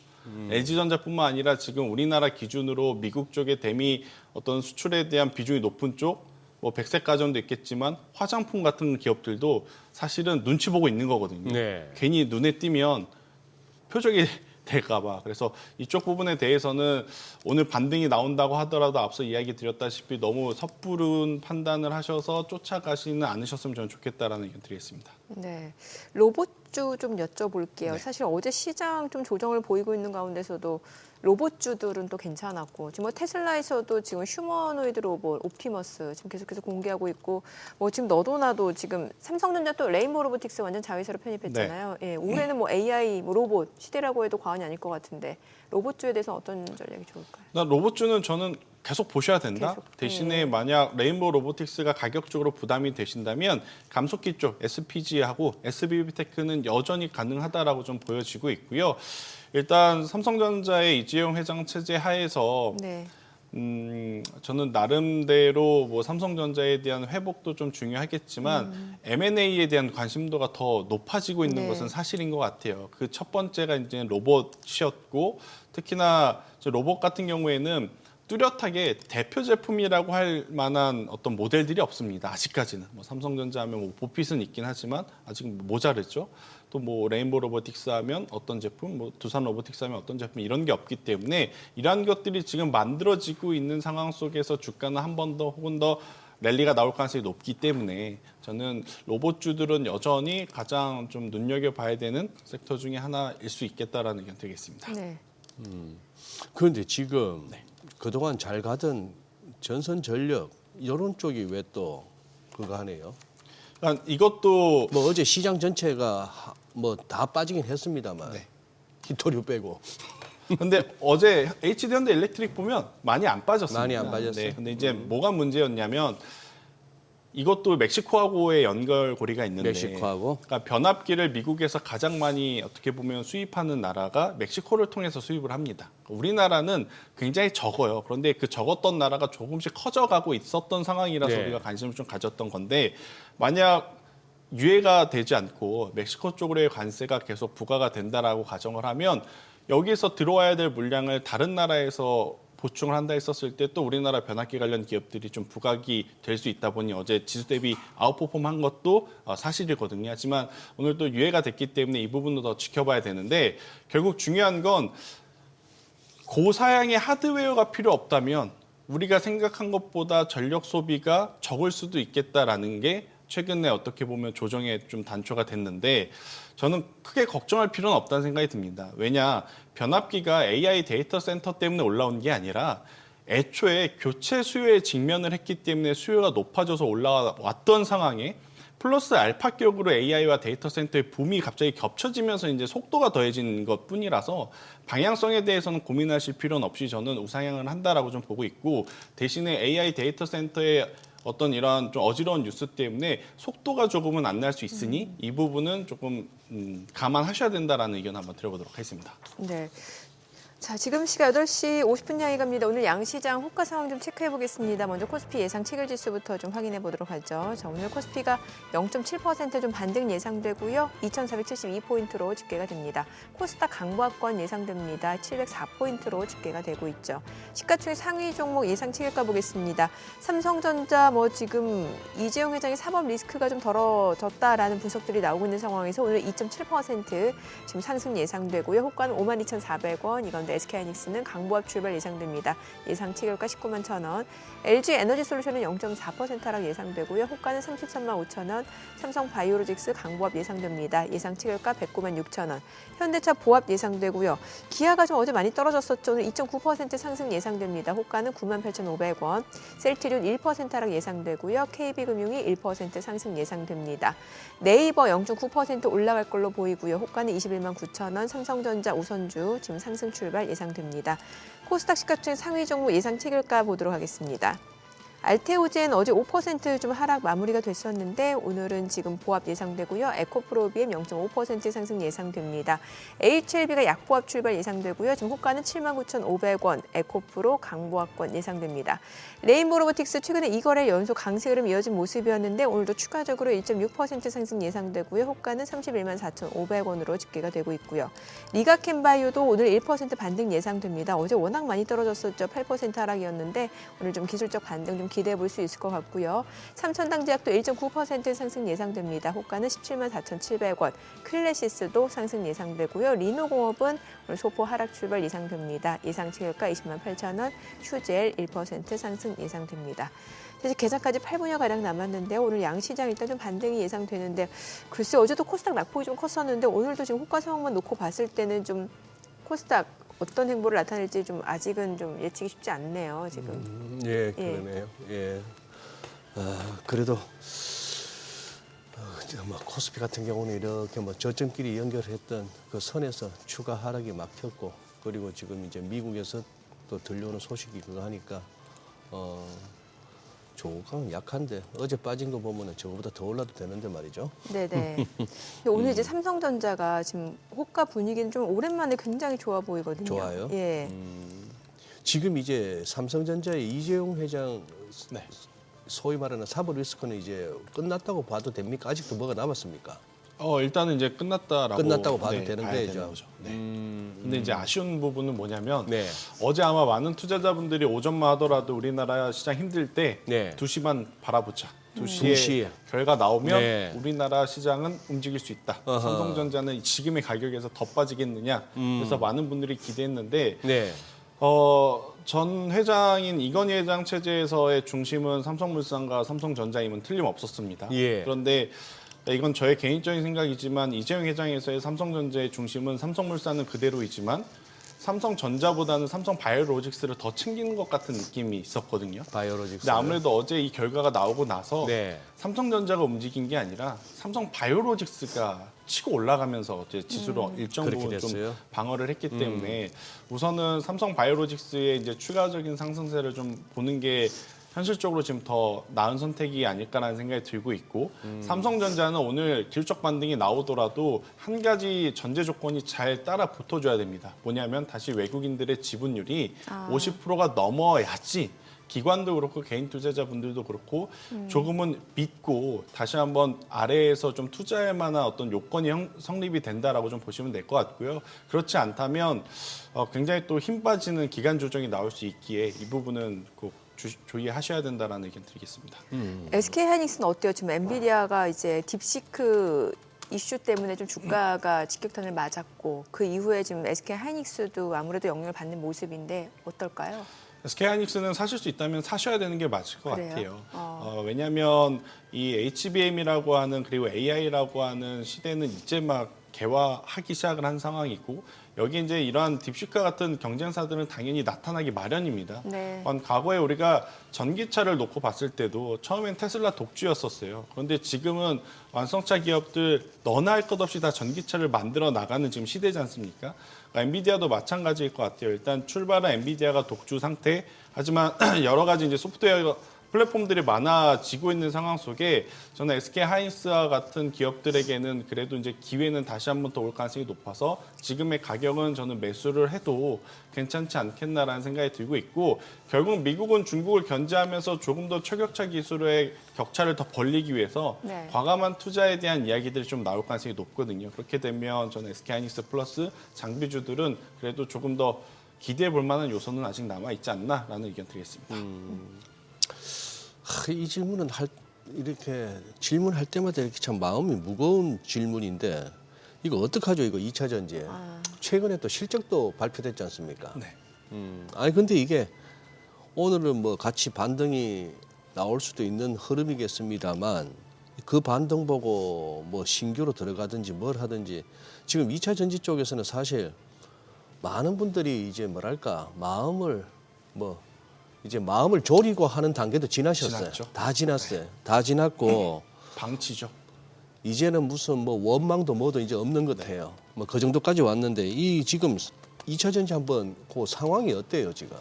일단 지난주만 하더라도 2차 전지 다시 한번 좀 기대를 해볼 수 글쎄, 있겠다라는 네. 의견들이 많았었죠. 네. 따지고 보니까 작년에 유럽도 그렇고 미국도 그렇고 전기차의 판매량은 그렇게까지 줄어들지는 않았었어요. 오히려 이제 조금씩 이제 늘어나고 있던 상황. 근데 문제는 제가 앞서서도 이야기 드렸지만 캐나다 관세가 2차 전지 주들에 대한 투심을 한 번 더 그러니까 한 번 더 이제 무너뜨리다 보니까 어제 이제 낙폭이 컸던 상황. 일단 2차 전지주들은 아무것도 하시면 안 됩니다. 손절에도 의미가 없고요. 손절도 의미가 없고. 지금 7, 80% 혹은 90% 하락했는데 여기서 손절은 의미가 없습니다. 네. 그리고 나서 제가 또 가장 걱정이 되는 건 최근에 또 매수를 하셨다가 네. 이제 추가 매수를 해야 되나 고민하신 분들도 지금은 추가 매수하실 때도 아닙니다. 그러니까 1분기 실적이 막상 발표가 되면 그래도 바닥을 찍었다라는 논리로 올라올 수 있겠다라고 생각을 하셨던 분들 좀 많을 것 같아요. 저 또한 그렇게 생각을 했었기 때문에. 하지만 일단 2차 전지를 바라보는 시각 자체가 워낙 지금 안 좋기 때문에 저는 추가 매수도 손절도 지금은 의미가 없고요. 그러면 무엇을 봐야 되느냐? 저는 삼성 SDI가 여기서 더 떨어지지 않으면 된다라고 생각이 듭니다. 일단 삼성 SDI가 최근 최저점을 이탈하면서 또 밀려 내려왔죠. 근데 여기서 더 밀려 내려오면 그 다음 타자는 LG엔솔이 전저점을 깨고 내려온다라는 이야기예요. 근데 만약 삼성 SDI가 여기서 추가 하락 나오지 않고 기술적 반등이 나오고 LG 에너솔루션도 여기서 하락하지 않고 반등이 나온다면 그때 돼서는 한번 단기적으로 또 기술적인 반등을 기대해 볼 수는 있겠지만 그렇지 못하다면 한 번 더 저는 조정이 나올 수도 있으니 2차 전지는 우선은 더 지켜봐야 되지 않겠는가라는 의견 드리겠습니다. 아직도 반토막 현 레벨에서도 아직도 반토막 이상 날 종목이 아직도 눈에 보이는데 몇 가지 있습니다. 몇 개 있는데 이걸 갖다 손절을 하느냐 마느냐 참 고민이네요. 뭐라고 얘기하기 힘든 대목입니다. 그 부분은. 사실 지금 이제 우리나라는 어떻게 보면 이제 트럼프 대통령 입을 바라보면서 지금 순번 기다리고 있는 거잖아요. 네. 예. 여기 관세 부과에서 좀 자유로울 수 있는 섹터가 있을까요? 일단 관세에서 좀 자유로울 수 있는 건 두 가지로 좀 압축할 예. 수 있을 것 같아요. 첫 번째, 트럼프가 우리한테 필요하다라고 한 건 명확하게 딱 하나입니다. 조선이요? 조선. 어. 그러니까 너희들은 우리에게 조선에 대해서 협력을 해줘. 네네. 이거였기 때문에 조선주들은 여전히 괜찮다. 근데 이제 문제는 뭐냐면 가격이 괜찮지 않은 거죠. 너무 가파르게 올라갔기 올라갔죠. 때문에 예. 그러니까 가지고 계신 분들은 가져가는데 뭐 크게 글쎄. 불편함은 없지만 없으신 분들은 계속 고민을 할 거거든요. 쫓아가야 되나? 아니면 말아야 되나? 안 쫓아가면 올라갈 것 같고 또 매수를 하면 조정이 나올 것 같고 한 지금 구간이다 보니 조선에 대해서는 고민이 많겠지만 저는 조선주들은 그래도 좀 꼭 포트에 하나 정도는 있으셔야 된다. 만약 이게 그래요? 부담스러우면 조선 ETF 쪽에 또 집중을 해서 천천히 모아가시는 게 맞다 생각이 들고 있고 두 번째로는 어제도 시장에서도 보여줬는데 엔터주들이 결국에는 좀 대안이 되는 것 같아요. 네. JYP도 그렇고 하이브도 그렇고 단순히 관세하고의 연관성이 없다라는 것뿐만 아니라 플러스 실적에 대한 개선세도 이쪽은 좀 기대해 볼 수 있으니 엔터주들도 좀 체크를 하셔야 되는데 저는 엔터보다는 조선에 대한 관심도를 높이는 게 현실적으로 더 맞지 않겠나 이렇게 보고 있고 추가적으로 결국 트럼프는 석유, 화학, 에너지 뽑을 거거든요. 그러면 네. 여기에 필요한 강관 그럼 미국 쪽에 공장을 가지고 있고 비중이 많은 기업 세아제강과 세아제강 지주를 한번 보시는 것도 나쁘지 않다라는 의견 드리겠습니다. 네. 자, 간밤 뉴욕 증시 지금 ISM 제조업 PMI라든지 글로벌 제조업 PMI 굉장히 좋게 나온 가운데 관세, 멕시코, 캐나다 관세 유예 소식까지 더해지면서 하락 출발했던 3대 지수가 좀 낙폭을 줄이면서 마무리가 됐는데요. 어제 국내 증시 굉장히 직격탄을 받았죠. 오늘은 어떤 흐름 나타나는지 증시 흐름 체크해 보도록 하겠습니다. 국내 증시 개장합니다.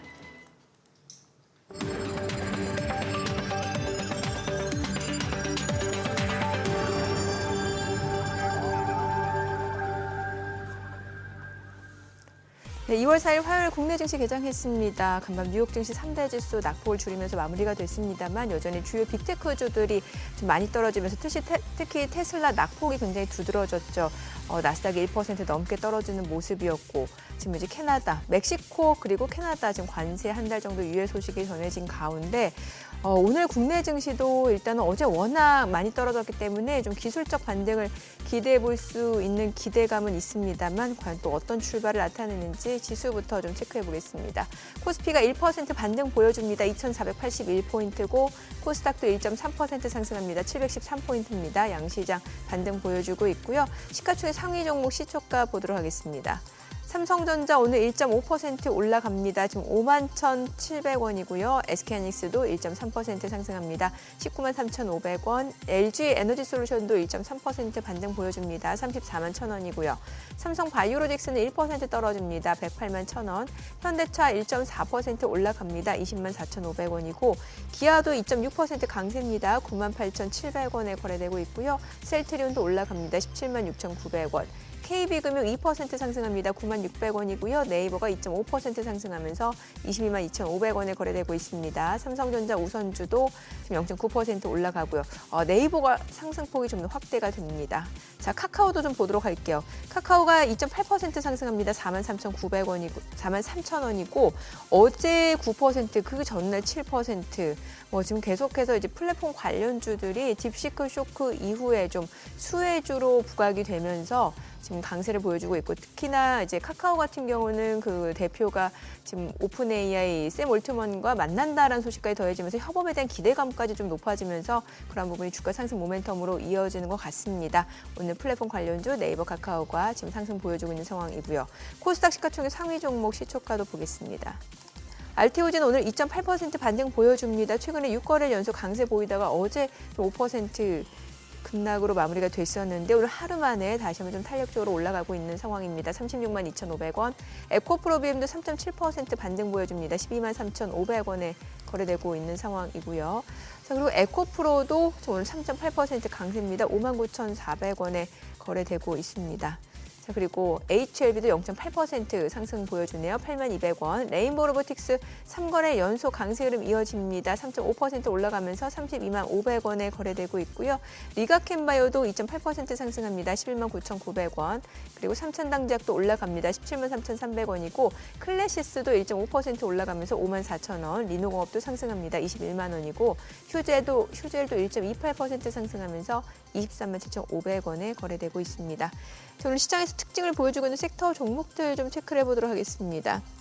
오늘 양시장 반등 보여주고 있는 가운데 상승폭이 조금 더 확대가 되고 있는 상황인데 오늘 앞서 보셨다시피 이제 플랫폼 관련주 보셨고 양자 암호 관련주들도 움직임이 좋습니다. 간밤 뉴욕 증시에서 양자 컴퓨팅 관련주들이 다 오른 건 아닙니다만 이제 리게티 컴퓨팅 그리고 이제 아이온큐가 좀 상승을 보여줬고 오늘 보니까 이제 한국첨단 소재 3% 상승합니다. 6,220원. 그리고 아이윈 플러스도 2.8% 상승하고요. 코웨이버도 4.7% 올라가면서 6,160원.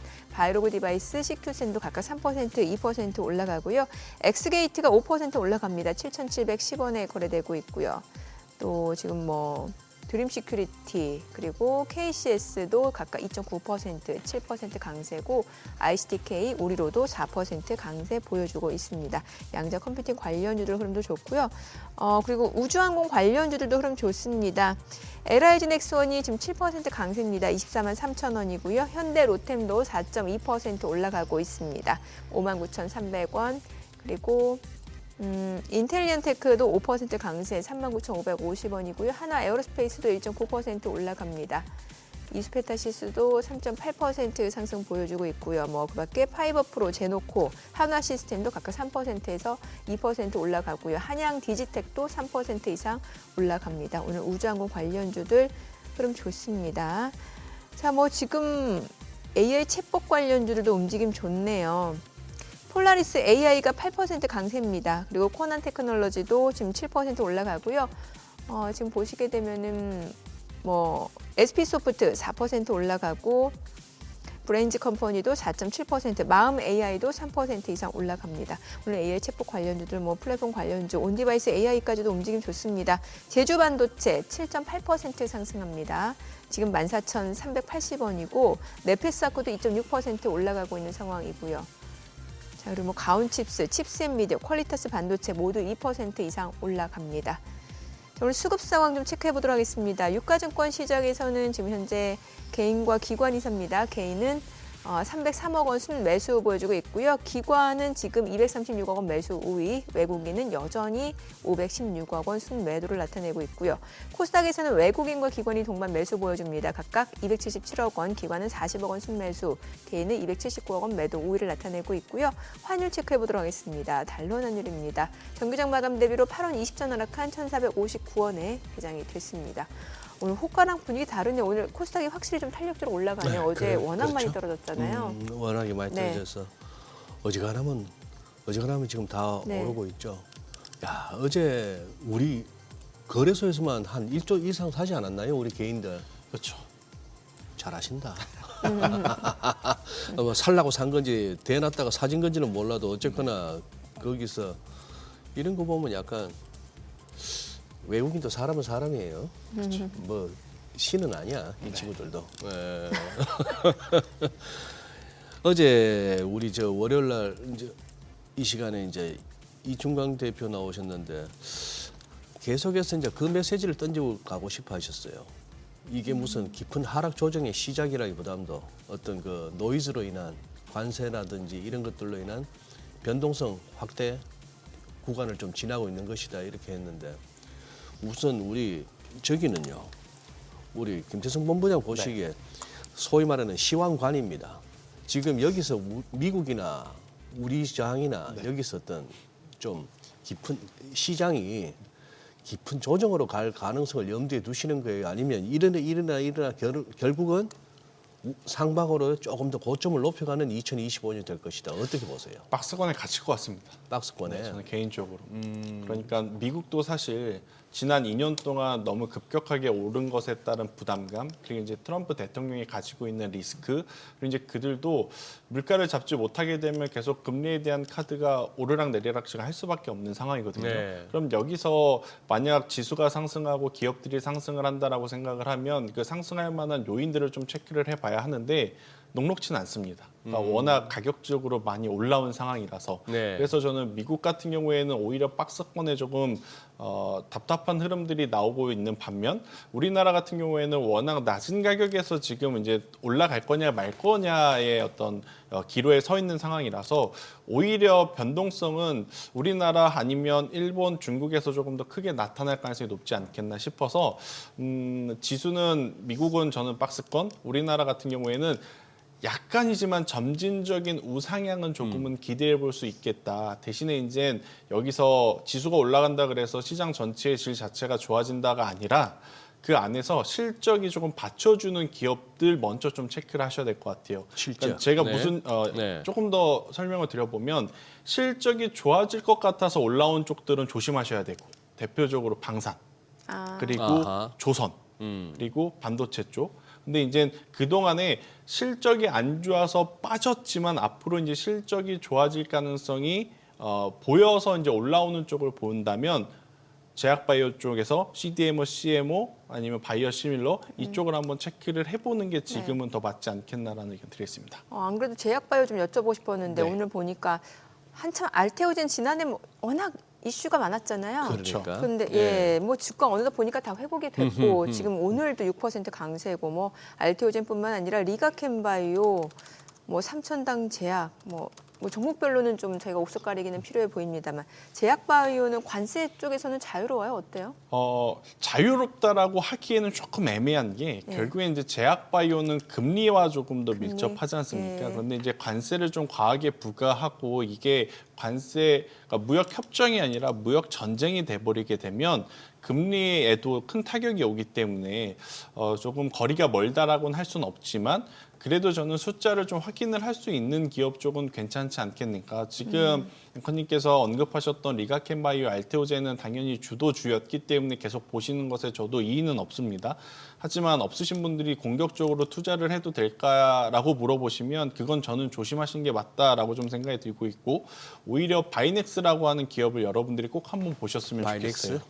그러니까 우리나라 CDMO, CMO의 가장 큰 대형사는 삼성바이오로직스인데 삼성바이오로직스의 물량을 맡기기 어려운 약간의 조금 작은 기업들은 중소형 CDMO, CMO를 찾거든요. 그러면 거기에 딱 부합하는 회사가 바이넥스인데 그동안 바이넥스가 좋다 하지만 주가가 크게 오르지 못했던 건 유럽과 미국의 이 CGMP라 그래서 품질 안전 검사를 획득을 못해서였었어요. 그런데 네. 작년에 유럽 그리고 1월 달에 미국 모두 이제 품질 안전 검사 인증까지 획득을 했기 때문에 어떻게 보면 조금 더 올라갈 수 있는 룸 자체가 많아 보이는 것은 저는 바이넥스가 아닌가라는 생각이 들어서 제약바이오 쪽을 보실 때는 이렇게 이제 일목요연하게 우리가 그냥 단순히 그러니까 시나리오를 쓰는 게 아니라 숫자 네. 혹은 그들의 일정, 그들의 공시를 통해서 확인이 된 혹은 확인을 할 수 있는 기업들에 집중을 하시는 게 맞지 않겠나라는 의견 드리겠습니다. 네. 앞서 저희 로봇주 얘기했잖아요. 네. 지금 보면은 뭐 레인보 로보틱스가 11% 급등이에요. 네. 이게 보니까 올해 이제 한 달 넘었죠, 한 달? 예. 근데 보니까 한 15만 원이었던 주가였단 말이죠. 네. 이게 벌써 2배 이상 근데 올라. 좀 올라가는 양상이 조금 찝찝한데요. 이거 따라 붙다가 이거 잘못하면 이거 한번 전 못 삽니다.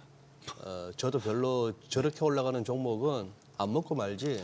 저거 잘못하면 저거 몇 년 고생합니다. 끝이 항상 안 좋아요. 예, 저런 식으로 가는 거는 뭐가 지금 달라붙었어요. 저 종목에 뭐가 있다고 거기 지금.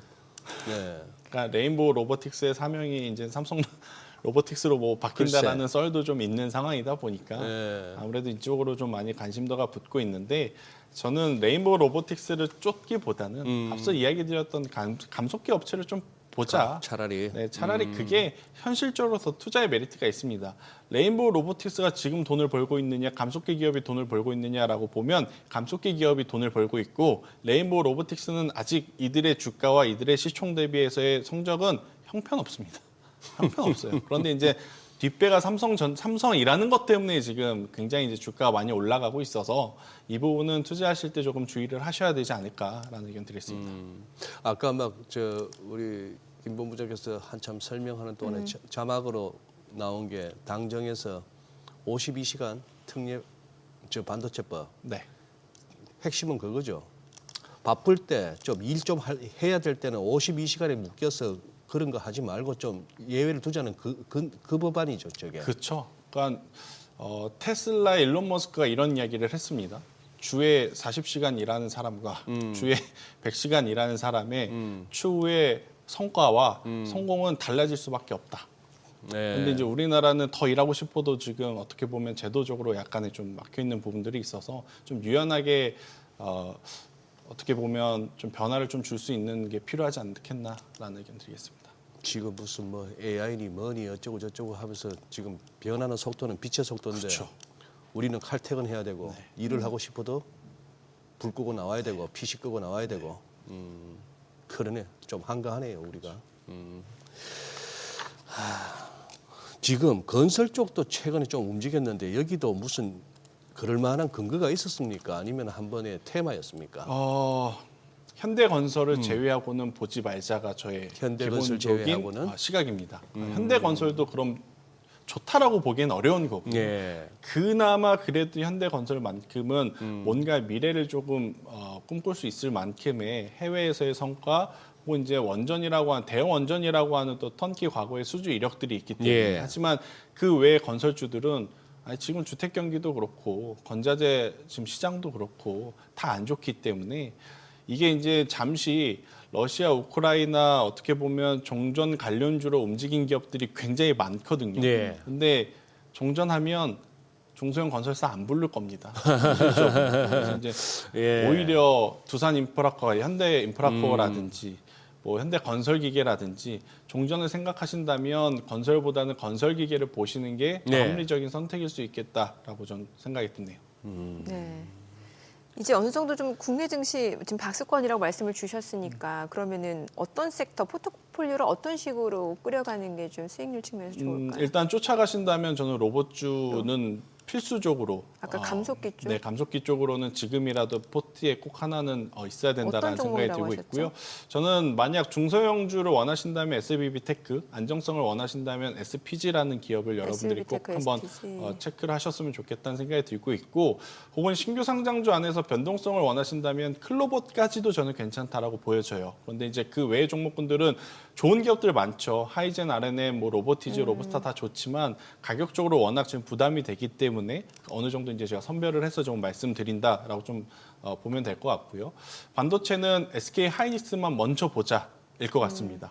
삼성전자의 가격적인 메리트 무시할 수는 없겠지만 그것도 올라오고 나서야 가격적인 메리트이지 안 올라오면 그것도 의미가 없거든요. 네. 그래서 올라올 수 있는 흐름은 SK 하이닉스가 더 강하지 않을까 싶어서 SK 하이닉스를 좀 봤으면 좋겠고, 조선주들은 제가 앞서서도 이야기 드렸지만 ETF를 보시거나 아니면 세아제강 지주라든지 세아제강을 보시는 게, 오늘 세아제강 지주 나름 괜찮거든요. 그래서 이쪽에 대한 관심도를 저는 보시는 게 맞지 않겠나라는 의견 드리겠습니다. 신규 상장주를 하시니까 잠시 또 눈길이 한번 가서 보니까 더본코리아가 11월 6일 날 상장해서 상장 당일날 64,500원 고점 찍었는데 지금 3만 원, 3,200원. 딱 3개월 만에 반토막이 났거든요. 신규 상장주 손대도 됩니까? 그러니까 대한민국 이게 정시에서 솔직한 얘기로. 신규 상장주라고 무조건 안 좋다라고 말씀드릴 수는 없지만 네. 더본코리아의 어떤 그 업황의 특징을 좀 살펴보면 네.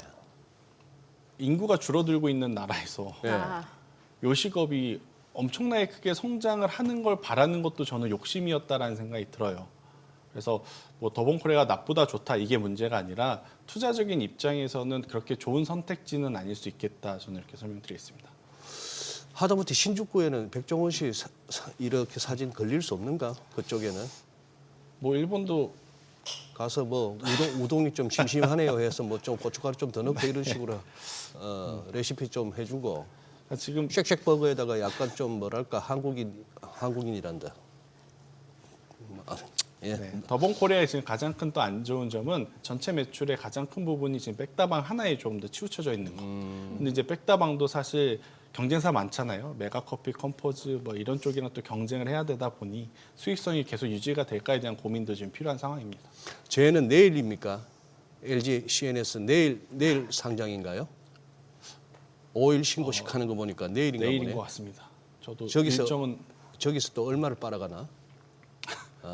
네. 참 많은 돈이 네. 좋겠다. 네. 오늘 내용 잘 들었습니다. 예, 고맙습니다. 감사합니다. 네, 오늘 들으신 내용과 관련해서 더 다양한 정보 원하시는 분들은 카카오톡 채널에서 머니를 검색하셔서 친구 추가하시기 바랍니다.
이 시각 시황입니다. 오늘 국내 증시 양대 지수 모두 나란히 반등하고 있습니다.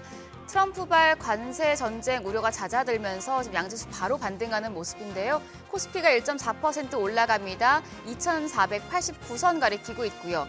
코스닥은 어제 하락폭이 더 컸던 만큼 오늘도 반등폭이 더 큽니다. 2% 넘는 강세로 718포인트 회복하고 있습니다.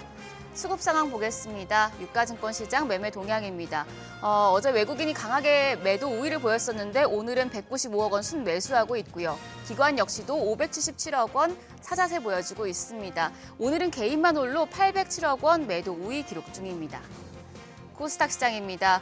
코스닥 시장도 시장 흐름은 대동소이합니다. 외국인이 800억 원 가까이 사들이고 있고요. 기관 역시도 101억 원 매수 우위 기록 중입니다. 개인만 홀로 875억 원 팔자 포지션 취하고 있습니다. 등락률 상하위 업종입니다. 오늘은 게임과 미디어와 서비스, 그리고 우주항공과 국방업종이 강합니다. 하락하는 업종은 적은데요. 그 가운데서도 가구와 무선통신 서비스, 제약업종은 약세를 보여주고 있습니다. 그럼 시장을 주도하는 테마 종목별 시세 체크하겠습니다. 오늘 양자 컴퓨터 관련주가 올라갑니다. 마이크로소프트 공동 창업자인 빌 게이츠가 유용한 양자 컴퓨팅이 생각보다 빨리 도래할 수 있다는 파격적인 전망을 내놨고요. 또 오픈 AI가 양자 컴퓨팅 개발에 나설 가능성이 높아졌다는 외신 보도의 영향입니다. 간밤 뉴욕 증시에서 아이온큐나 리게티 컴퓨팅 등의 양자 컴퓨터 관련주들 상승한 바 있는데요. 국내 증시에서도 엑스게이트가 16% 가까이 급등합니다. 거래가 8,460원. KCS가 13% 가까운 상승세 보여주면서 11,330원에 거래되고 있고요. 우리로와 ICK 8%대 강세입니다. 더불어서 코이버 5.4% 강세 보여주고 있습니다. 우주 항공산업 관련주들도 상승세 보여주고 있습니다. 앞서서 트럼프 대통령이 이제 화성에 성조기를 꽂겠다고 발언한 적이 있었는데 오늘 다시금 주목받는 모습입니다. 특히 LIG 넥스원이 지금 10% 넘게 올라가고 있습니다. 거래가 25만 1,000원으로 집계되고요. 인텔리안테크가 5.57% 상승하며 39,850원. 파이버 프로가 3.4% 올라갑니다. 거래가 5,720원입니다. 그 밖에 현대로템이 4.75% 오름세로 59,600원, 이수페타시스도 4.8% 올라갑니다. 거래가는 35,950원입니다. 온 디바이스 AI 관련주도 상승세 시현하고 있습니다. 최근에 인공지능 AI 모델 딥시크의 등장으로 온 디바이스 AI 시장이 주목받고 있죠. 특히 온 디바이스 AI의 발전으로 인해서 고성능 AI를 소형 디바이스에서도 구동할 수 있도록 하는 하드웨어의 기술의 중요성까지도 커지고 있는데요. 오늘 관련주 내에서는 제주반도체가 12.3% 급등합니다. 거래가 14,970원이고요. 퀄리타스 반도체도 9% 넘게 올라갑니다. 12,350원. 가온칩스가 3.78% 강세로 현재 거래가 41,200원이고요. 칩셋 미디어 1.67% 올라갑니다. 18,850원.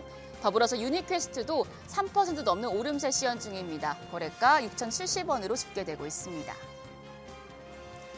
오늘은 개인주도 좋은 흐름 보여주고 있습니다. 샘 올트먼 오픈 AI CEO가 방한을 해서 김창한 크래프톤 대표도 만난다는 소식이 호재로 작용을 했는데요. 크래프톤 3%대 강세입니다. 거래가 37만 500원이고요. 더불어서 데브시스터즈가 4% 가까이 올라갑니다. 29,350원. 그 밖에 위메이드가 1.8%, 넷마블도 1% 넘게 오르고 있고요. 카카오게임즈까지도 1.25% 강세로 거래가 16,200원 보여주고 있습니다. 오늘 시장 하루 만에 반등하는 모습인데요. 지금 관련해서 눈여겨볼 업종 좀 체크해 보도록 하겠습니다. 시장 대응 전략까지 알아보는 오늘장 탑픽 시간입니다. 오늘은 트러스트 투자자문 김도연 자문역 나오셨습니다. 어서 오세요. 이제 방사성 물질을 활용하는 방사성 의약품이 항암제 시장의 새로운 대안으로 주목을 받고 있습니다. 차세대 신약으로 떠오르고 있다고 하는데 관련 내용부터 짚어주시죠. 네, 방사성 의약품이 글로벌 바이오 산업의 주요 관심사로 부각을 하고 있어 관심이 필요해 보입니다.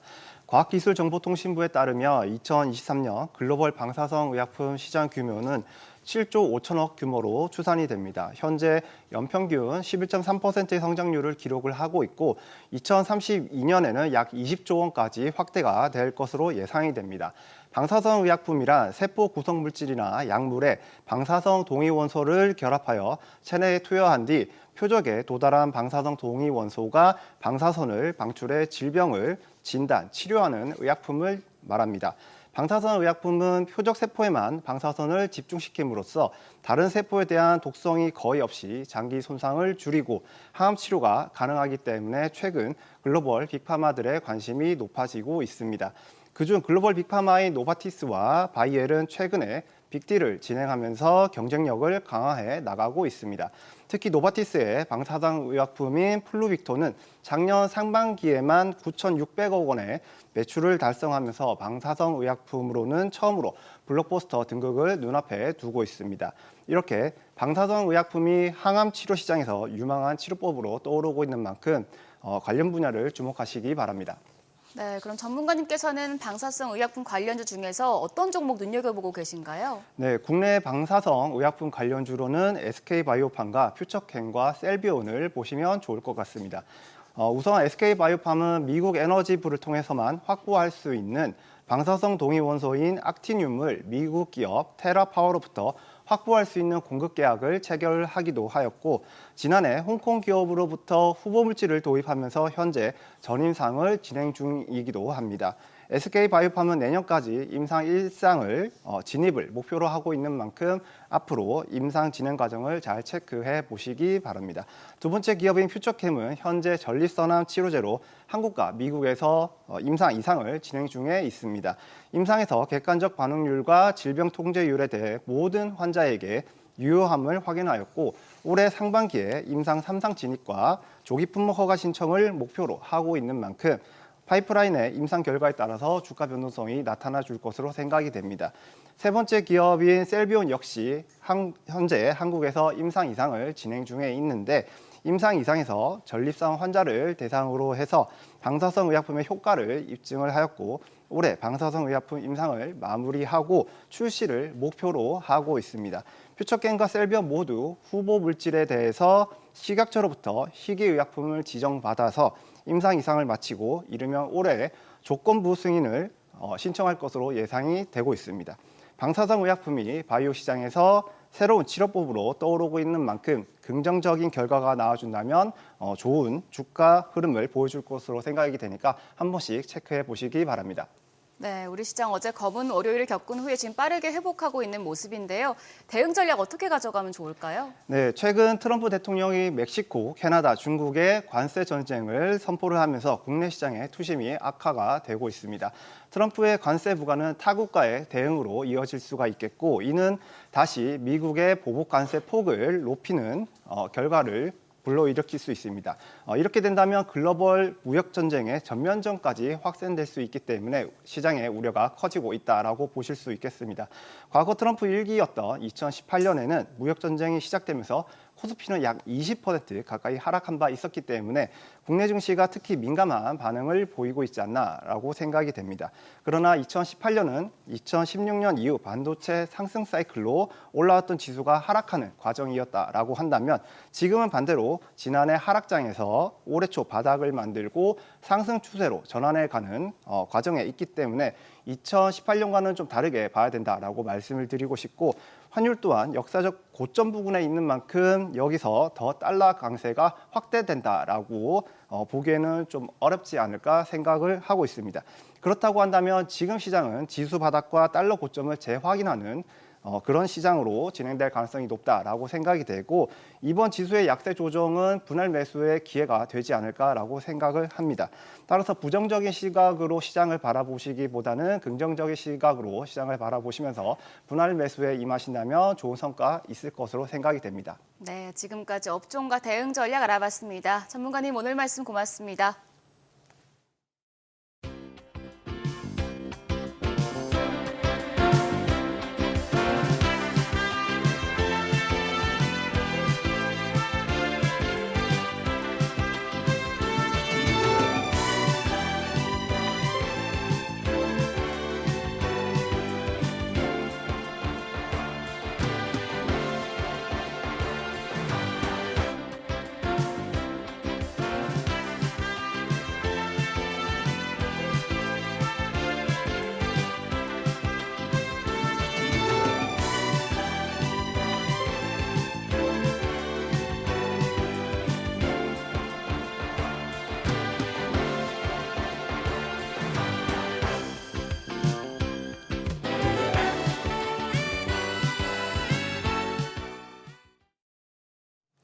네, 급변하는 외환시장 상황 전문가와 함께 짚어보는 시간이죠. IM증권 박상현 연구원 연결돼 있습니다. 안녕하세요. 예, 안녕하세요. 네, 박 의원님 이번 주는 어떤 소식 준비해 주셨나요? 예, 인공지능 딥시크 쇼크에다 도널드 트럼프 미국 대통령이 3대 교역국인 캐나다, 멕시코, 중국에 대한 관세 부과 절차에 착수하면서 외환시장이 출렁이고 있는데요. 오늘은 환율 흐름과 함께 현재 외환시장에 영향을 주고 있는 주요 이슈들까지 짚어보도록 하겠습니다. 네, 뭐 말씀해 주신 대로 그런 이슈들 때문에 달러 환율이 어제 장에서는 1,470원을 돌파하기도 했는데 오늘은 그래서 좀 떨어지는 상황인데 어떻게 보시나요? 예, 뭐 말씀하신 대로 변동성 장세가 상당히 설 연휴에 지속이 되고 있는 상황들이고요. 저희가 설 연휴 지금 3거래 영업일인데 지금 뭐 하루에 계속 10원 이상 좀 등락을 좀 보이고 있는 상황들인 것 같습니다. 뭐 지금 저희 연휴 기간 동안 딥시크 쇼크에다가 특히 이제 트럼프 대통령의 관세 정책이 오락가락하면서 달러 흐름뿐만 아니라 뭐 각종 주요국 통화 자체 변동성을 좀 높이고 있는 상황들이고요. 뭐 일부에서 다시 이제 원달러 환율이 어제 장에서 이제 1,470원대까지 이제 올라가면서 추가적인 어떤 상승 가능성이 있지 않을까라는 이제 우려도 있긴 하지만 달러 환율의 어떤 추세적인 상승 자체는 아직은 좀 미지수가 조금 상단 자체는 조금 막혀 있는 부분들이 아닌가라는 쪽에 좀 생각을 하고 있습니다. 네. 결국은 뭐 올 것이 왔다 싶고 또 시간의 타이밍의 문제였습니다만 지난 주말 이제 트럼프 정부에서 관세 부과 조치 나오고 나서 외환 시장이 출렁거렸습니다. 달러가 이제 전방위적으로 이제 강세를 보였는데 어제는 또 이제 살짝 약세로 돌고요. 지금 우리 박상희 연구원님 보시기에 이 관세 이슈로 인해서 달러 강세가 지속될 것 같습니까? 아니면 일시적인 요인으로 보십니까?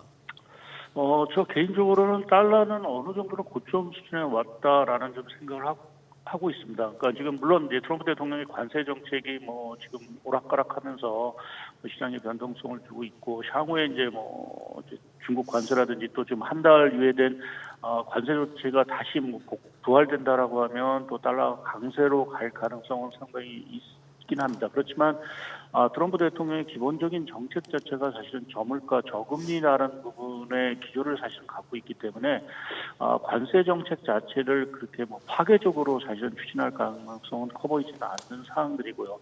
뭐 그러한 측면에서 보게 되면 달러 부분에 있어서의 어떤 강세 흐름 자체는 좀 제한되지 않을까라는 쪽에 좀 저는 좀 생각을 좀 하고 있고 특히 이제 관세 정책과 더불어서 이제 정상회담을 통해서 이제 각종 이제 통상 압박 자체가 상당 부분 있을 거로 예상이 되고 있고요. 그 과정 속에서 지금 뭐 유로라든지 엔이라든지 또 원화라든지 또 위안화 가치에 대한 어떤 절상 요구 자체가 상당히 있을 수 있다라는 부분에서도 달러의 어떤 추가적인 상승 자체는 좀 제한되지 않을까 좀 생각을 하고 있습니다.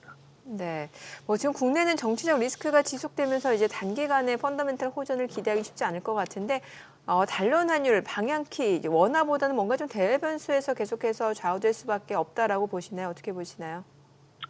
예, 뭐 큰 틀에서는 아무래도 대외 변수 자체가 여전히 좀 중요할 수밖에 없을 것 같습니다. 네. 지금 뭐 트럼프 대통령의 관세 정책이라든지 또 최근에는 이제 중국의 AI 성장 속도 이러한 것들이 결국 이제 국내 경제에도 사실은 영향을 미칠 수밖에 없다라는 측면에서 보게 되면 아무래도 대외 변수가 상당히 좀 주목이 되는 부분들이고요. 특히 이제 이번 주에 미일 정상회담이 있고 또 시진핑 국가주석과 트럼프 대통령의 전화 통화도 사실은 있는 상황이고 또 향후에 이제 양국 간의 정상회담도 또 예상이 되고 있다라고 보면 그러한 쪽에서 이제 엔화라든지 위안화 환율 자체의 변동성 자체가 상당히 이제 커질 수 있다라는 부분도 이제 대외 변수의 원화가 좀 취약할 수 있는 부분들이고요.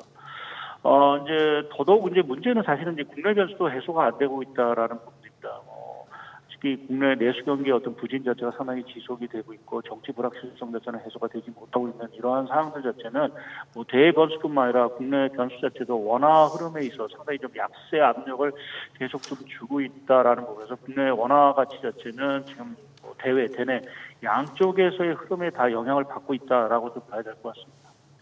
네, 내용 잘 들었습니다. 고맙습니다. 고맙습니다. 예, 감사합니다.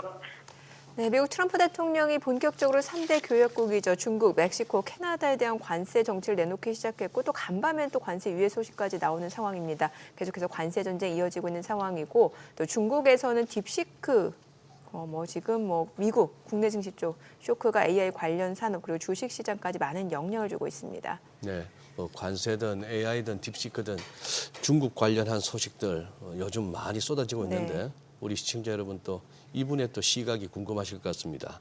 중국경제금융연구소 전병수 소장님 나와 계십니다. 어서 오세요, 소장님. 안녕하십니까? 예. 결국 이제 트럼프 대통령이 공약으로 내세웠고 언젠가는 닥칠 것 같던 이 이제 현실화되었습니다. 그런데 지금 멕시코, 캐나다부터 일단 때리기 시작했고 중국은 10% 추가 관세란 얘기는 기존에 얼마였길래 10% 추가입니까? 25%. 25%였는데 거기다 추가로 10%를 한다 이 그렇습니다. 말입니까? 그러면 지금 현재 중국의 10%는 결정된 겁니까, 소장님? 결정된 거로 봐야죠. 그렇게 봐야 됩니까? 그래서 네. 이번에 보면은 쇼킹하다 생각하지만 이건 네. 이제 쇼맨식 강한 트럼프 대통령의 첫 번째 쇼다.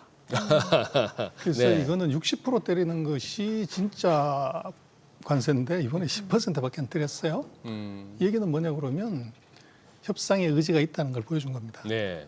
그래서 이게 다 마찬가지지만 그냥 60% 때리고 끝내버리면 될 건데 이게 중국은 가만 내버려두고 옆에 있는 나라를 때렸다고 하는 것 그리고 이제 방금 뉴스에도 나오셨지만 이것도 하루 만에 취소했어요. 네. 유예시켰다고 하는 예. 것 네. 이게 바로 이제 소위 말하는 트럼프식 협상의 기술, 거래 기술. 그래서 중국에 대해서도 바로 60%안 때리고 10% 때렸다는 것은 협상의 의지가 있다는 걸 보여준 거다. 그렇게 보십니다. 그래요. 지금 그러면은 여기 중국은 지금 어떤 식으로 대비하고 있습니까? 그래서 맞아본 매가 있기 때문에요.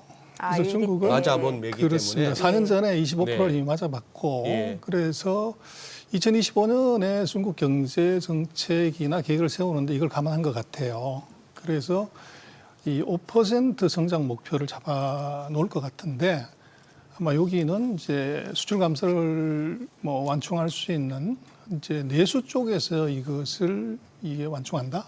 그래서 내수 올인 전략을 중국은 12월 달에 이미 표방을 했고 아마 금년에 재정, 금융, 조세 모든 분야에서 아마 그 수출 감소에 대비한 이제 내수 확대 여기에 올인하는 정책이 나올 것 같아요.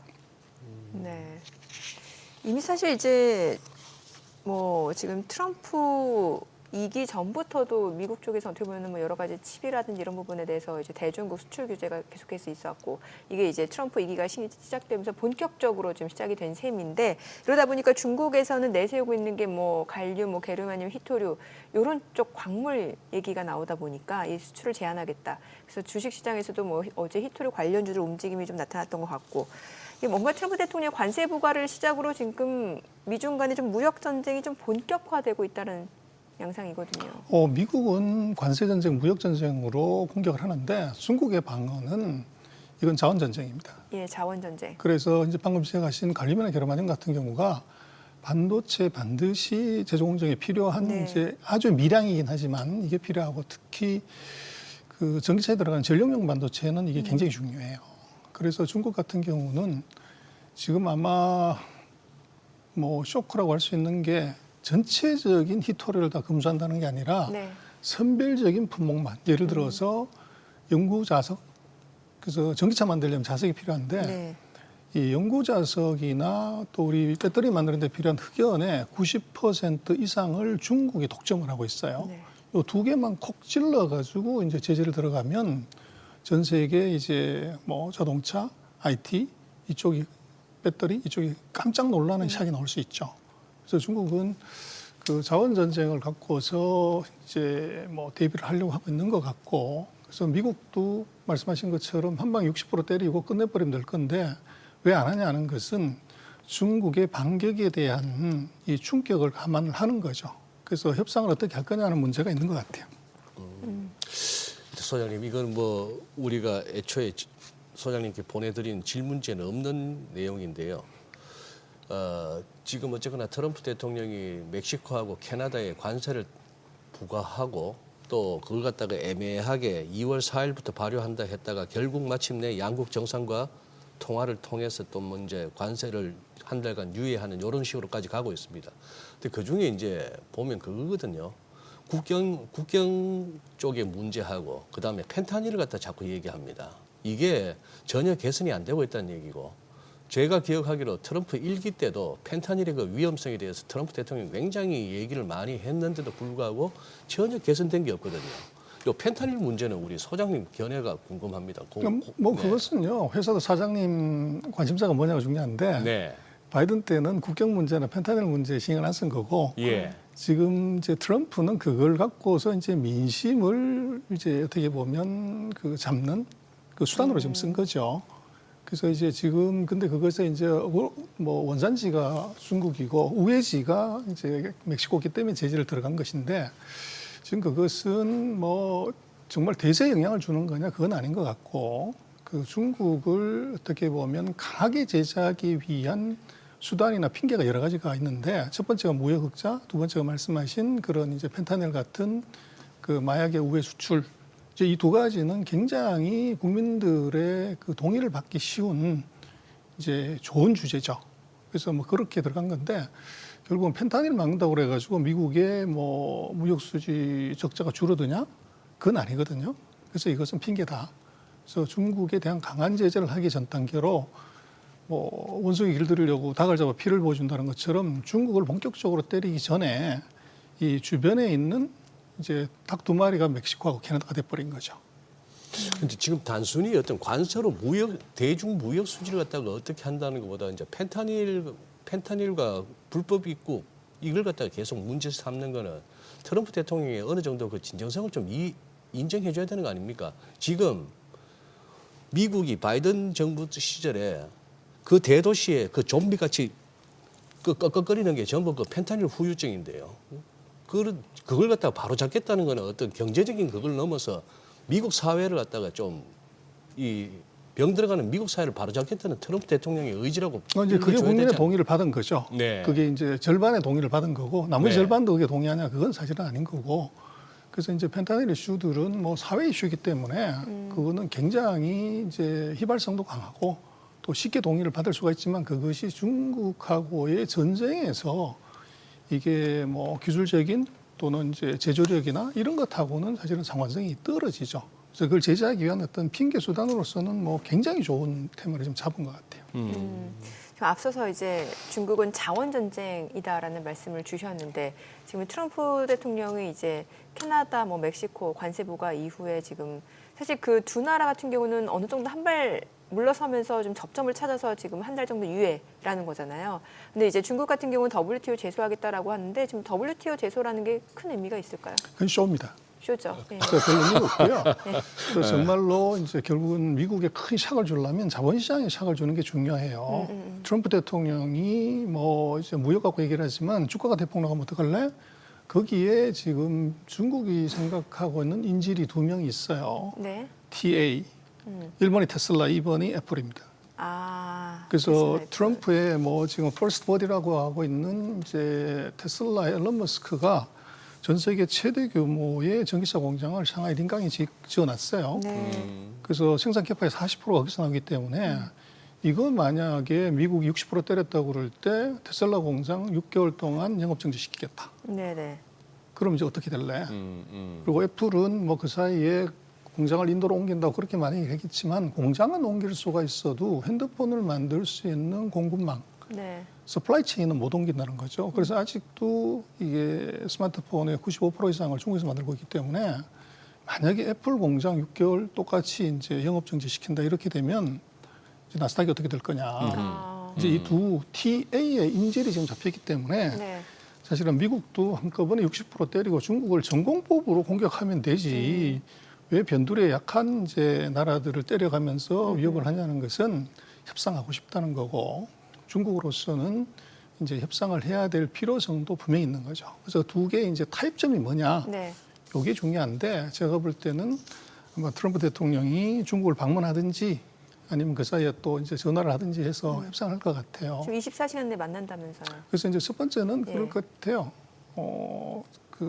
뭔가 서로 주고받는 게 있어야 되니까 첫 번째는 2천억 불어치 더 사라. 그걸 억셉트하게 되면 트럼프 입장에서는 60% 관세를 안 때리고도 이제 어떻게 보면 얻을 것 얻었다는 것이 있을 수가 있고 두 번째는 관세라는 것은 자국 산업 보호인데 미국의 철강화학, 조선, 기계, 자동차 전부 해외로 가고 없어요.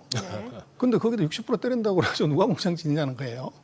그래서 결국은 이제 그렇게 된다는 것은 중국이 만약에 보복 관세를 때리지 않는 것의 전제 조건으로 미국에 공장을 지어라.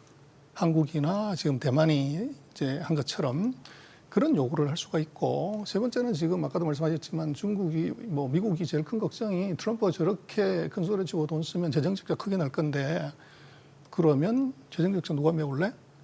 거기에 미국 국채를 사실 최근 3년 동안 중국이 계속 팔았는데 국채를 다시 사라.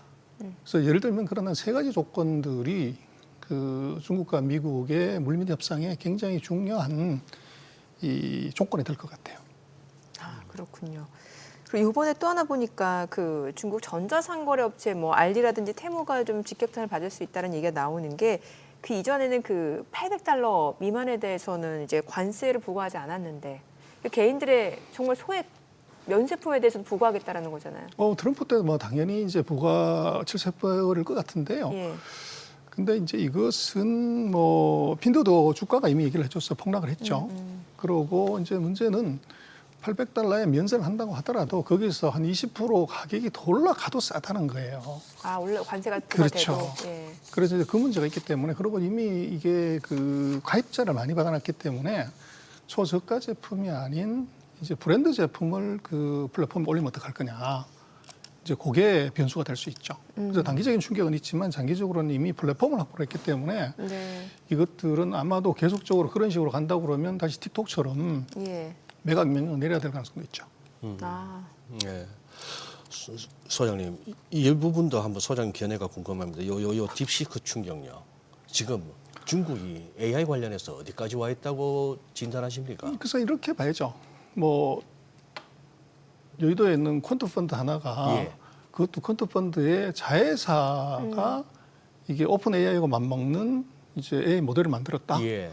그런 정도라고 하면은 네. 여의도 퀀트 펀드가 한두 개냐. 아하. 그런 정도로 봐야 되고, 지금 딥시크는 이미 2023년부터 있었어요. 근데 그게 이제 1월 20일에 그 벤치마크를 하면서 문제가 된 것이고, 네. 지금 중국의 딥시크 수준 이상의 대형 언어 모델이 14개인가 있습니다. 딥시크 이상의. 그렇죠. 근데 네. 이제 그게 딥시크가 이번에 각인을 받은 거고, 지금 객관적인 실력으로 보면 미국이 평가한 거 보면 중국이 미국이 한 65% 정도 수준.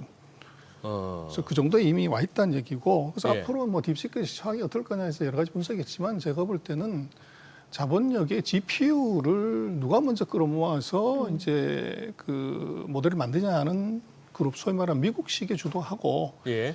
그것이 잘 안 되는 미국 이외의 나라들은 소위 말하는 엔지니어링 기술을 통해 가지고 한 단계 뒤진, 두 단계 뒤진 칩을 갖고서도 같은 성능을 내는 소위 말하는 효율성의 경쟁 두 개가 아마 나타날 것 같아요. 네네. 그리고 이제 제일 큰 이제 우리한테 관심은 그러면 반도체 수요 주는 거 아니냐. 네. 근데 그것의 핵심은요. 전기기관 발명됐다고 해서 석탄이 줄지 않았습니다. 석탄 소비가요. 그래서 이게 낮은 그 에너지 소비를 갖고서 이게 기계를 만들게 되면 다른 수요가 더 커지는 거죠. 그래서 그러나 지금 아마 그 엔비디아 칩에 대한 가수요, 네. 또 중국에 대한 아마 H20까지 이번에 완전히 스톱을 시킬 건데, 그렇게 되면 중국 시장만큼의 공급이 줄게 되면 나머지 지역의 공급이 늘게 되죠. 예. 그러면 엔비디아의 그 폭등하던 가격의 네. 중지 하락, 그래서 이게 생기게 되면은 엔비디아 수익이 줄어들죠. 그만큼 주가는 충격을 받겠지만, 조금 더 길게 보면 오히려 저가 모델의 확산이 지금 최근 4일 동안에 지금 오픈 AI는 그렇게 하지만 딥시크를 그건 오픈 소스이기 때문에 네네. 모방한 AI 모델이 2,700개가 지금 등장했어요. 그렇게 되면 거기에 필요한 칩들이 예. 이제 아마 고성능 모델에 필요한 수요보다는 더 커질 수 있는 가능성이 있습니다. 그러나 가격은 이거는 칩 가격이 떨어질 수밖에 없기 때문에 엔비디아의 주가 축격은 불가피하다. 알겠습니다. 그렇게 보십니다. 오늘 내용은 여기까지 듣겠습니다. 고맙습니다. 잘 들었습니다. 고맙습니다. 오늘 양시장 지금 상승폭 좀 커지고 있고, 외국인 선물 시장에서 좀 많이 사네요. 네. 예. 삼성전자 많이 오르는 것 같던데. 네. 예. 삼성전자가 저 정도 오르면 진짜 저거는 4.5%. 대단한 네. 거네요. 예. 저희 방송 중에 전해드린 내용과 관련해서 모든 투자 판단의 책임은 투자자분들께 있다는 점 알려드립니다. 네, 세상의 모든 돈 되는 정보 재테크 노하우 모니쇼 오늘은 여기서 인사드리겠습니다. 여러분의 모든 경제 SBS 비즈가 함께하겠습니다. 저희는 내일 오전 8시에 찾아뵙겠습니다. 고맙습니다.